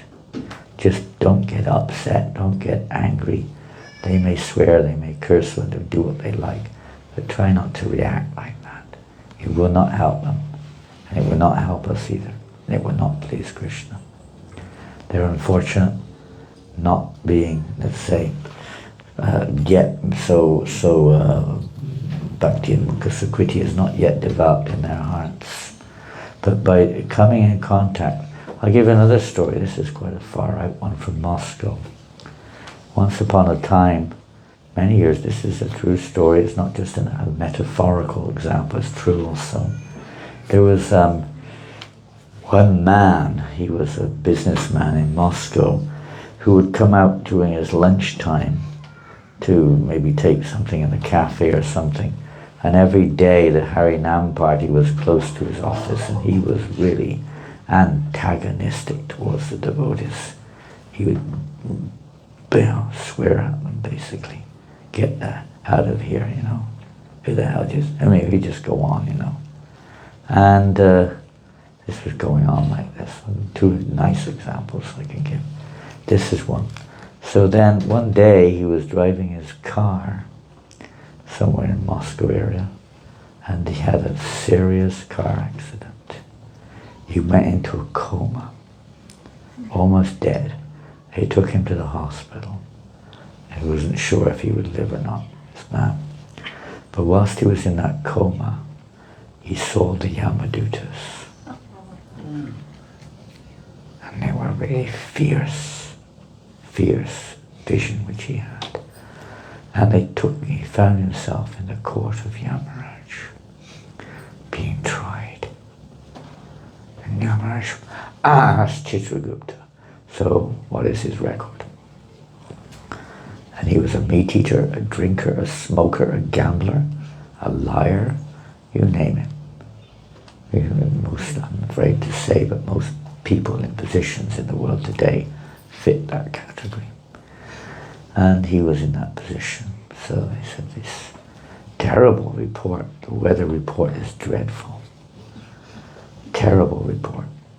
And Namaraj said, is there anything good at all in his chart? Is there anything good at all that he's done? Seems like there's no end of sinful reactions here. He said, well, he saw the Harinam party. He saw them regularly. Even though he blasphemed, he saw them. So he saw the Sankirtan. Oh my goodness, this is very unusual. Now what to do? We'll give him a choice. You can, it's a little like Najamil, you can come back again. You don't necessarily have to die now. You get another chance. He said, we'll give you a chance if you take it. If you're willing to go back and go to the temple and take shelter, then we'll give you a chance. So he was really at his wit's end. It was terrifying for him. So he said, he agreed, yes, anything, please. So he came out of his coma, and he came to the temple, and he met the devotees there. And he actually eventually became a full-time devotee. And he was a Sankirtan man. So he got that chance. It started off in a very negative way. But because he saw the Sankirtan, not even taking part negatively, he still got that chance. Such is the power of Lord Chaitanya Mahaprabhu's Sankirtan. We can't measure it by ordinary, let's say, means. It's a transcendental movement. We may not be Yashyaredasye, Karma Sagiram. We may not be on that liberated platform, but we're in the association of this merciful descent of Lord Chaitanya and his associates in this material universe. With somehow or another, by good fortune of those devotees, we're in that association. The Sankirtan movement, when it goes out into the public particularly, this is what's going on. This is Lord Chaitanya Mahaprabhu's special mercy for Kali Yuga. And we're just somehow or another hanging around somewhere along the line, somewhere a part of it all. Maybe not very eligible, maybe not very pure, but somehow or another a part of it, barking away as we chant down George Street, whatever it is. Prabhu one time said Narada Muni goes into stitches when he sees the Harinam party. All these mlechas and yavanas dancing and chanting. But he's very happy, very pleasing. Sankirtan brings such pleasure to the pure devotees of the Lord. Such pleasure. We had another example in London, just before I joined the temple. They were going on Sankirtan every Sunday. This was when I joined, but this incident took place before I joined. Every Sunday they go to a street called Portobello Road in London. It's a famous Sunday market in London at that time. Many hippies and people in general used to go there. And there was one man there. He worked in a bank, but on Sundays he would have a little fruit stall in the market there, long street market. So he had his fruit stall, and he was a so-called Christian. Every time the Harinam party would come by, he would shout at them and throw things. It was a very common thing in those days. He would collect all the rotten tomatoes and throw them at the devotees. We would have eggs thrown at us, tomatoes, even some people would pour urine all over us, throw bottles of beer at us, all sorts of things. It was quite common. Stones, all sorts of things they'd throw at us. Bricks sometimes. We had a whole milk churn thrown at us one time. You know, it wasn't, nobody would do anything. The police wouldn't do a thing. They didn't care less, you know, you guys deserve it. So he was like, you know, every Sunday, tissue please.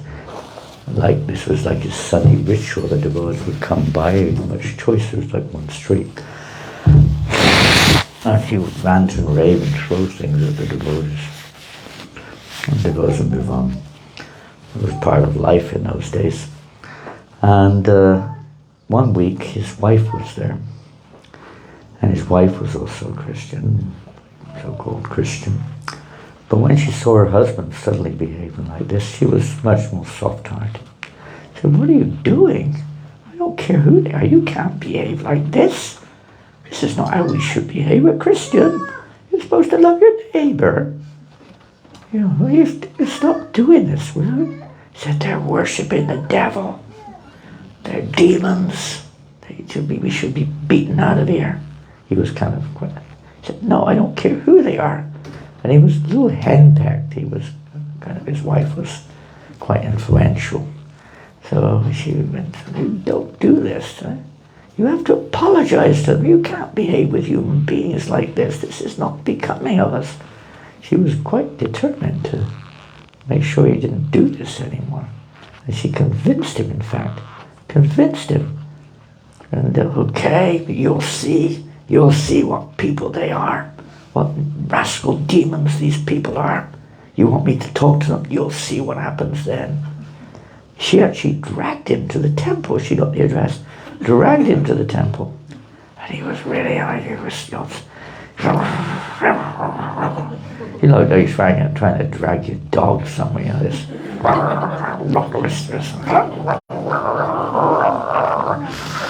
She dragged him to the temple practically. He got there. Of course, everybody knew him, as he was the most popular person on the Harinam party. They all knew him every week. He was like stood out amongst the crowd. So everyone knew him in the temple. "Oh, welcome," the devotees said. "So nice of you to see you here." And he's like, he didn't know what to say. You know, his wife was looking at him like, "What's wrong with you? What's wrong with you? These people, they don't seem like nasty people. They seem very nice people." They welcomed him in. "Please come in. Please." They were very kind. "Can we bring you some water and this and that?" His wife was completely overwhelmed. And she convinced her husband to stop doing this. Don't throw these things at them anymore. Don't curse them anymore. let them alone. You let them be what they are. So they stopped throwing things at the devotees, and eventually the devotees, seeing his change of heart, they started to bring things for him. Samosa, different things, cake, biscuit, little things. And his wife was encouraging, but he started to receive little gifts from the devotees, and then after a while, he was collecting things. Not instead of rotten tomatoes, he was collecting nice tomatoes and giving them to the devotees as a gift. And gradually, his heart changed. And after some months, he started to come to the temple and chant. Started chanting Hare Krishna, as did his wife. And in 1972, when Prabhupada came, he was initiated. Bhakti Pramod. He was a very wonderful devotee. Okay. So the change of heart comes not just by philosophy. There was no philosophy. Not even by chanting. That may have had its, you could say, agyata sukriti, no doubt. But it was primarily the behavior of the devotee. It's very important how we react. If you get angry because someone's angry with you, it's not going to help in any way. Because if they're blaspheming Krishna, that's another thing. Even then we have to be careful, because we may not be in a position to do anything about that. We may just have to move. But otherwise, the Lord's behavior is very powerful in preaching Krishna, whether you're on Harinam, book distribution, distributing prasadam, whatever, even in general behavior, being polite to people, helping people across the road in time of need. All these things mean a lot to people. They don't care less about your philosophy, but they say, you people are nice people.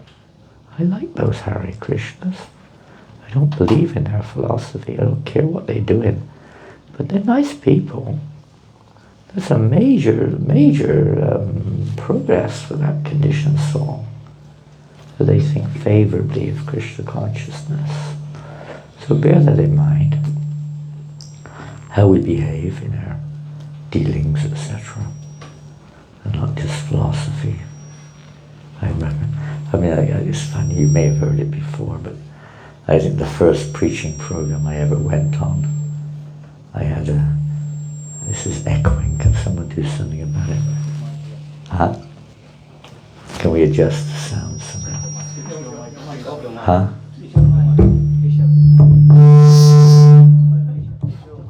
Pardon? Turn it off? You won't hear me, my voice is gone. Huh? Hare Krishna.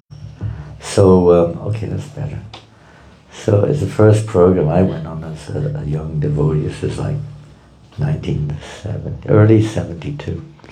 In the late winter, and we went on this program to some hall, the temple had arranged with some, they were young Christian, a young Christians group. And youth, they were a youth group. And they had a meeting hall above a public house. And then there's a pub where people sell beer. And their room was above it. So we went there, about 5 of us. I was the driver, I was just a new boy. And the other devotees were a little older than me in terms of their time in the movement. And so we started the program, and nice kirtan, nobody chanted, but the devotees chanted. Nice kirtan, and then so one devotee who was one of the older devotees, had been 3 months in the temple. He was considered an older devotee. Been in the temple 3 months. Back to Paul, gave the talk, and he spoke for about, couldn't have been more than 10 or 15 minutes. He kind of ran out of words. And then he asked for questions. First question came, in the Bible it says, I am the way, the truth, and the light. No man shall come to me, come to the Lord but through me. What have you got to say about that? Kind of a challenging question, you could say. It wasn't really a very submissive one. So he didn't really know how to answer it. He kind of ummed and ahed. He didn't get very. He was like you couldn't hear what he was saying practically. He didn't know how to answer it, which was understandable. He just joined also. So then one of the older devotees who'd been in the movement 6 months took over, and just immediately solved the problem. Very brilliant answer he gave. Brilliant. I've never heard anyone answer like this ever again, but it was very effective. And he said to the young man who'd asked the question, he said, "Do you eat meat?" Of course, this was like, as far as they're concerned, had nothing to do with the question whatsoever. Everyone looked at each other wondering, what's he talking about, you know? Do I eat meat? Of course I eat meat. What do you mean? What are you talking about? What's this got to do with it? You eat meat? Yes, I eat meat. You are as good as a pig, he said to him. You are no better than a pig. I don't even know if pigs eat meat, but he said, you're as good as a pig. Well, that was a really good answer. I thought, this is brilliant. I couldn't have thought of that. That was a stroke of genius. And within 2 minutes, there was no one left in the hall. They all walked out, every one of them. Anyway, it's an example of how not to preach. Brilliant example. You want to drive everyone away, just call them pigs. It's a little like these Christian preachers on the street. I know these born again radical, you know, whatever they are, pounding away. You're all going to hell! You're going to hell! They're shouting their heads off, and no one's listening to a thing. Nobody. They just spend their whole day just hollering their lungs. Nobody cares. You know. It doesn't work. It's just fanaticism. So anyway, but there was one really good thing about that program is that they did all the prasad was left for us, so we had a great time with prasad. And the other bad side of it is they never gave us any money for our trip. So we ran out of petrol on the way back. We were stuck all night in the freezing cold in some country lane somewhere till the morning came. That was a little lesson to learn. I think Krishna put us through. It wasn't the way to preach, even if you don't know the answer. You don't just call people pigs and demons and dogs and rascals and whatever else comes to your mind. Don't get angry. They're already negative, you just make them more negative. Hare Krishna, so just try to smile. Who likes to be happy? Anyone like to be happy? Come on, let's be miserable. Put your hands up, come on. Be miserable, come on. Take that smile off. Put your hands up in the air, come on. We have a song. This is a far out thing. It's really weird. You heard of the Beatles? You know, they used to even sing this. Come on, give it a go. Be happy. Or whatever. Just say something. Get them to chant. And if the devotees are happy and absorbed in it, there's a good chance that they'll do it anyway. At least a lot of them, especially in Australia. Australians are easy-go-looking people. You know, they're looking for fun. They're much easier than in France. They won't do that in France very easily, I'll tell you. But here people are so nice. They're so open. Great field for preaching. I've seen the pictures of Harinam Ruchi on Bondi Beach, and hundreds and hundreds of people just flying, going crazy, chanting Hare Krishna. It's a great opportunity. They're all getting incredible sukriti for that. Their spiritual lives are just, maybe it's dawning, maybe it's beginning, but a tremendous start after a really great kick start there. Even though they've got a beer bottle in one hand and a surfboard in the other, and a girl sitting on their laps, and they're chanting at the top of their lungs, and it's so far out. Lord Nityananda will be so pleased to see this. That the fallen, materialistically speaking, very conditioned servants of Kali, but somehow they're chanting Krishna's name like anything.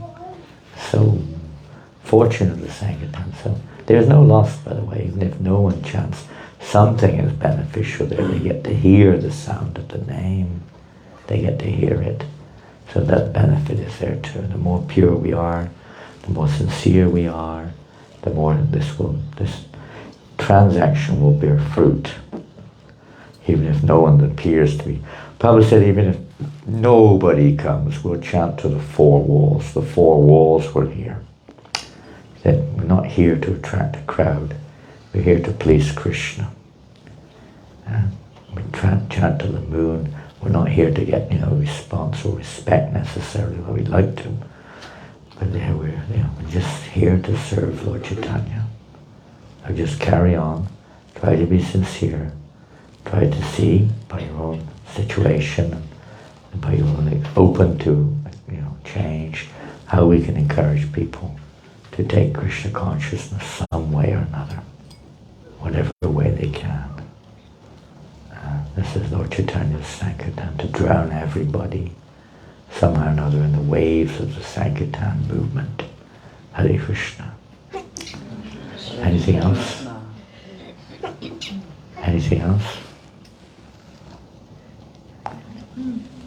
The audience is getting credit. I can't see. I've only got two eyes and they're closed most of the time. So I can't see that way. If someone has a question here? Haribol. Where's your friend? She's here now. Oh, Nikunja's here. Yeah. Okay. Yes, please. I have a quick question. On Sankirtan, when someone new asks what's the meaning of the mantra, what's the best answer to give? Good question. Quick answer. I'm not very good at giving quick question indeed. A quick answer is not so easy in one sense. You can give a quick answer, but it doesn't necessarily cover it. What's the best answer? The best answer is I find, first of all, to find out a little bit more from the person. It depends a little bit on their ability to receive, not just upon the answer itself. And some people are asking with sincerity, and some people maybe not so sincere. But finding out a little bit more. And again, it's not something you can necessarily give a one-off answer to everyone. What is this meaning of this mantra? You'll find in public, if it's a group of people, you might say this is a traditional way of loving relationships between people, how we reciprocate. It's a very joyful way of bringing unity between us. You may waffle around like that in general to some extent, something that won't create any controversy necessarily. With an individual, when you're speaking, find out a little bit more where they're situated, what level they're on. Are they a Christian? Are they an atheist? Have they read? Are they interested a little bit more? Already they're interested in yoga? Whatever. Try to find out a little something. If you're in doubt, which usually we will be, about where they are, what will actually encourage them. So find out a little bit, ask some questions, a little bit of their own position, and take it from there. Maybe they don't believe in God at all, and you have to come from a different angle. Maybe they believe in a particular aspect of God. I don't want to mention the name of a particular religious doctrine, but if you mention God as names, they can get quite upset sometimes. So you take it into account that the eligibility, or let's say the level of consciousness of whom we're talking to is very significant when dealing with these type of subjects. We don't discuss it generally speaking, neither did Prabhupada, with persons who are not very, let's say, not very developed in their Krishna consciousness. We would change the subject and try to make relevant topic, something relevant to them at that point. We'll find out where they're at, and if they're very sincere, then and they're really you believe that they're sincerely looking for something in this line, then you can around about it and not just so, you don't have to be absolutely direct. And you ask them, what's your name? You have a name? And this, whatever they'll say, they'll tell you their name, and you might say, this is a nice name. Where are you from? Blah, blah. And you talk a little bit, and that's really nice to meet you. Isn't it wonderful? I mean, so many people from different places, different names, and different addresses, and so on. If they're a little faithful, of course, they say, well, just like we've got names, maybe we've got nicknames.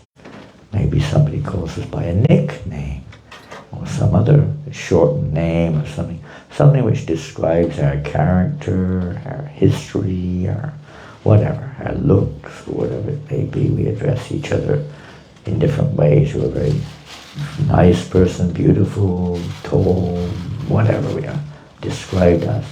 In a similar way, in yoga, practically we understand that the absolute truth also has many qualities. And these various names are simply describing his qualities, just like we describe each other by various addresses according to our quality, etc. It becomes a little easier to relate with. Every situation is a little different. So try to find out a little bit more about who you're talking with first, before simply reeling off some, shastric statement, whatever. And the holy name of Krishna is non-different than Krishna himself. Probably a bit early to jump in on that, but find out where they're at first a little bit and take it from there. Does that make sense or not? Yes. Thank you, Maharaj. Thank you. That was a short answer. Not much longer than the question. Anything else? How merciful Lord Nityananda is. How merciful Prabhupada is. How can you not? And why did Prabhupada have to come to the Western world? Nobody wanted him to come except for his guru. Even his own godbrothers weren't encouraging him. His Guru Maharaj was, of course, pushing him. Incentive. Nobody in the West was, even cared less. Wasn't at all a topic of interest. Prabhupada created a good fortune by coming. How fortunate the world is. Anything else? Anybody? Okay, we have back to the start. Same question, is it? Okay. In the Bhagavad Gita, purport 15:15, 15:15.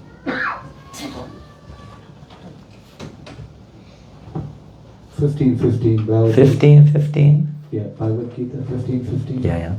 The purport: the Supreme Personality of the Godhead is situated as a Paramatma in everyone's heart. So despite this, why all these crimes, hate, killings and all that? Krishna's in everyone's heart. This is a common question. And one of the question which, from the material point of view, is for many people is a justified point to dismiss the existence of God altogether. And if there is a God, then why is all these crimes and everything else is going on in the world today? And I've forgotten, we had a very good example someone gave of this, a relatively good example, which I've forgotten. The principle is one thing, but this example made it very clear. It was something to do with a hairdresser, if anyone remembers it. Long hair, I can't remember, something along those lines. Completely forgotten the whole story. But aside from that, why is so much crime, hatred, warfare? Is nothing new, is it? It's apparently been going on and still goes on in the history of the world, history of the universe, in all species of life to different ways. It goes on, fighting, envy, exploitation, cruelty, and so on. Why is this going on? Well, if you say, if we look at a prison, for instance, prison house. In a prison house, is it the government's responsibility for, let's say, why is there a prison house? Is it the government has created this horrible place? It's there for a reason. Certain living entities have a particular nature, particular desire, and the prison house is there to accommodate them in that sense, and to keep them from causing trouble in society in general, and to try to reform them. But you will find in the prison still so many things are going on which are not correct. I went into prison, I went to visit a relative of a devotee. It was somewhere near, actually it was up near Nukokuso. I can't remember where it was exactly. It was somewhere. Huh? Near Cessna, was it? Yeah, there's one prison we went to. And one relative of a devotee was in the prison. Oh, gosh, yes. It was related, the house knows it very well. It wasn't the last. But yeah, we went there and we spent some time with that young devotee, in a sense.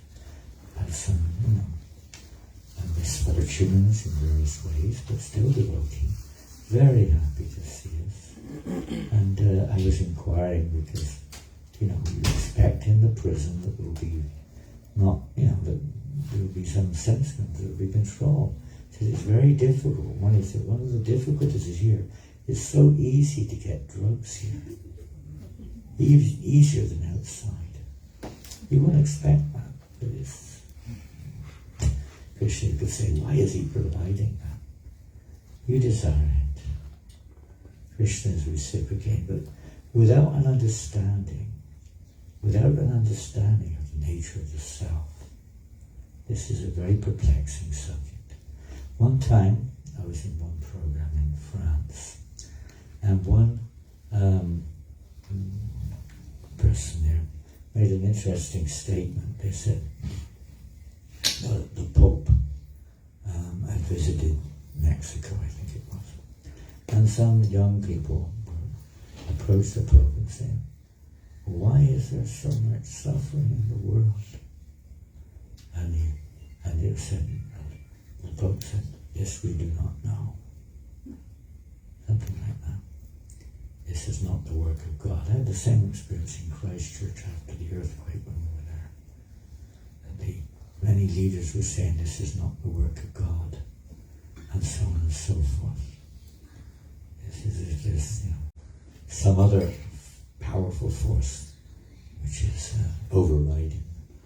So anyway, the Pope, this person said, the Pope, don't want to put anyone down, but this is what they said, was very humble. They said that they don't know. What you could say in one sense, that's humble. But in another sense, it doesn't really help anything. It doesn't change anything. A leader of a spiritual movement should know, not a simple thing, frankly speaking, how karma works, how the desire of the living entity works. But if you have no belief in the soul, it becomes a very perplexing subject matter. In a dream, you may have a dream, you may have a nightmare, you may have whatever in a dream. Why? You know when you wake up, it's just a dream. But this whole scenario is in one sense like a dream. We're in a dream state. We're identifying with what we're not. And if everything was rosy and cushy, you would never want to get out of here. You wouldn't want to get out of here. So there's two sides to it. As in the prison, there is some restriction which is meant to help to try to convince you this is wrong behavior. It doesn't necessarily work, but it's meant to. So the sufferings, Bikali or Shashvatam of this world have a two-sided feature. One is karma, and one is to try to teach us that we don't belong here. Taking responsibility. Now you may be saying, well, I had nothing to do with it. I was imposed upon me by some whatever, God knows what, some force, pain, some exploitation, some war, some economic collapse, whatever it is.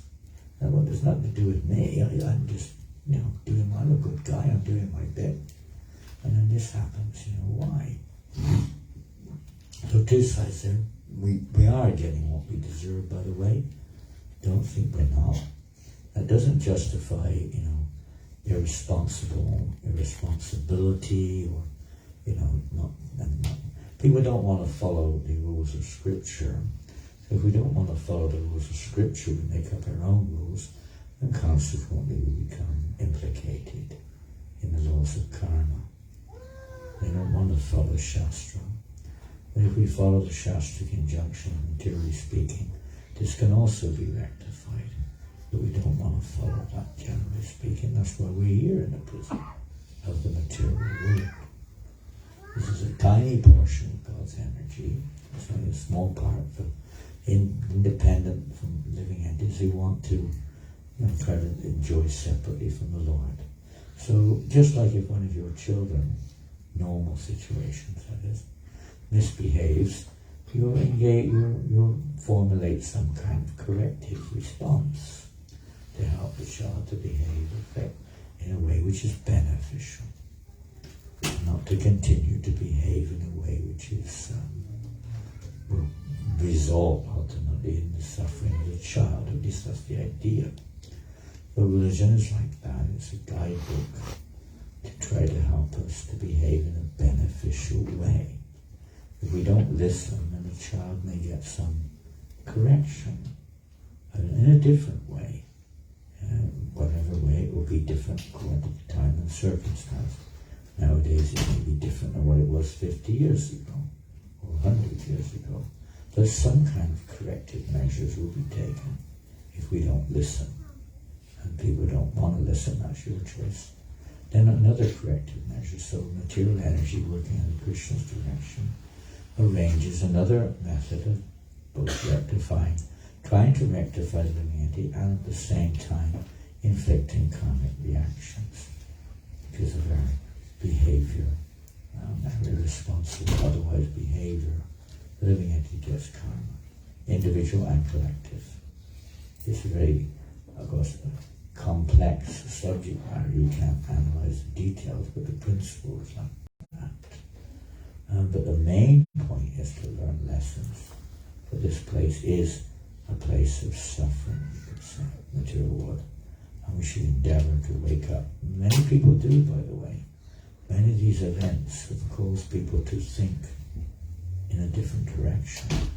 COVID, war in Ukraine, economic threat, whatever else is going on in the public eye, that many people are questioning their own lives, their own belief systems, and so on. And many are, and it is having an effect. We often meet on the street.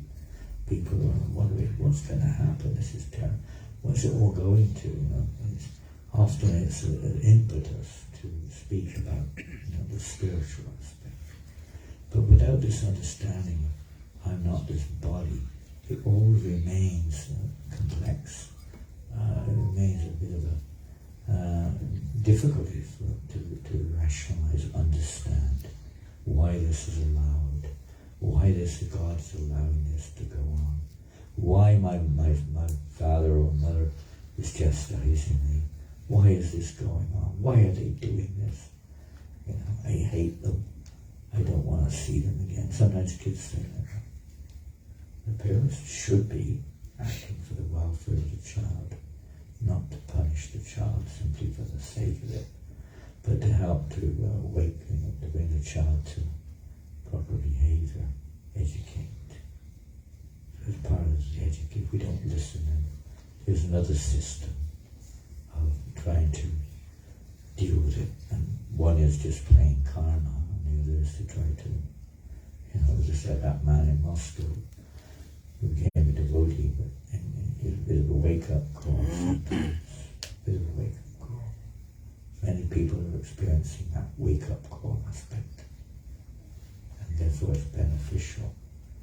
And because we're not this body anyway, it's only due to false identity that we're seeing this false identity, that we're behaving in such a way, or by our desire such situations evolve. So otherwise there's no real reason to be there. Our material world doesn't need to exist, it only exists because of the desire of the living entity. Krishna therefore provides this energy, pure energy, to facilitate the desire of the living entity. Otherwise it doesn't need to exist. And the prison doesn't need to exist if there's no prisoner, if there's no criminals. The material world doesn't need to exist otherwise. So the desire of the living entity is to try to enjoy independently. And each of us being individuals, we all see it differently. Nobody sees the same thing the same in the material world. It is a complexity for people in general. It's not easy to grasp. When many people become atheists, without spiritual knowledge or spiritual education, there's no real complete picture for people.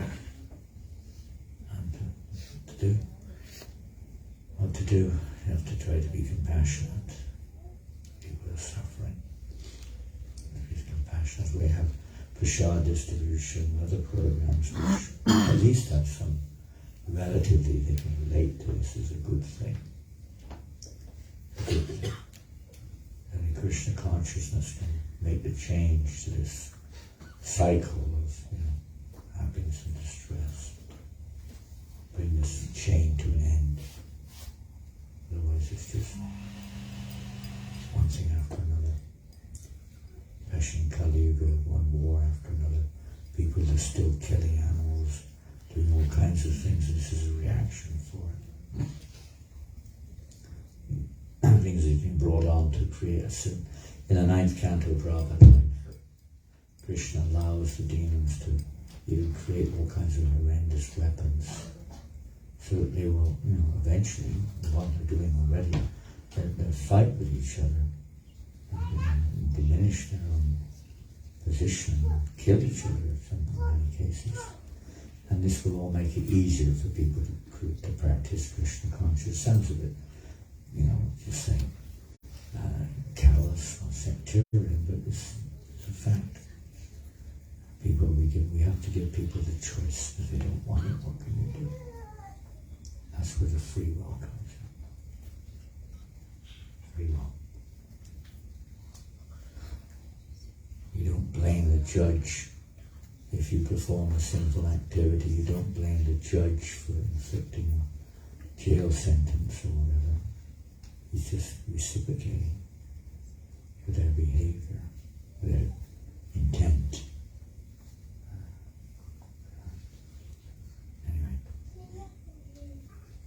I wish I could remember the example of the hairdresser. It was a good one. Hare Krishna. Well, it's getting late. It's getting very late. So, yeah, lunch is at 9 o'clock in the morning, by the way. If you look at your invitation to the program tonight carefully, it says lunch 9 a.m. We edited it.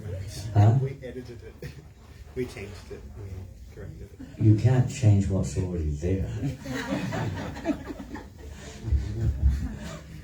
It was showing me 9 a.m. I thought, what is this? 24 hours. Kirtan all night long. Good idea.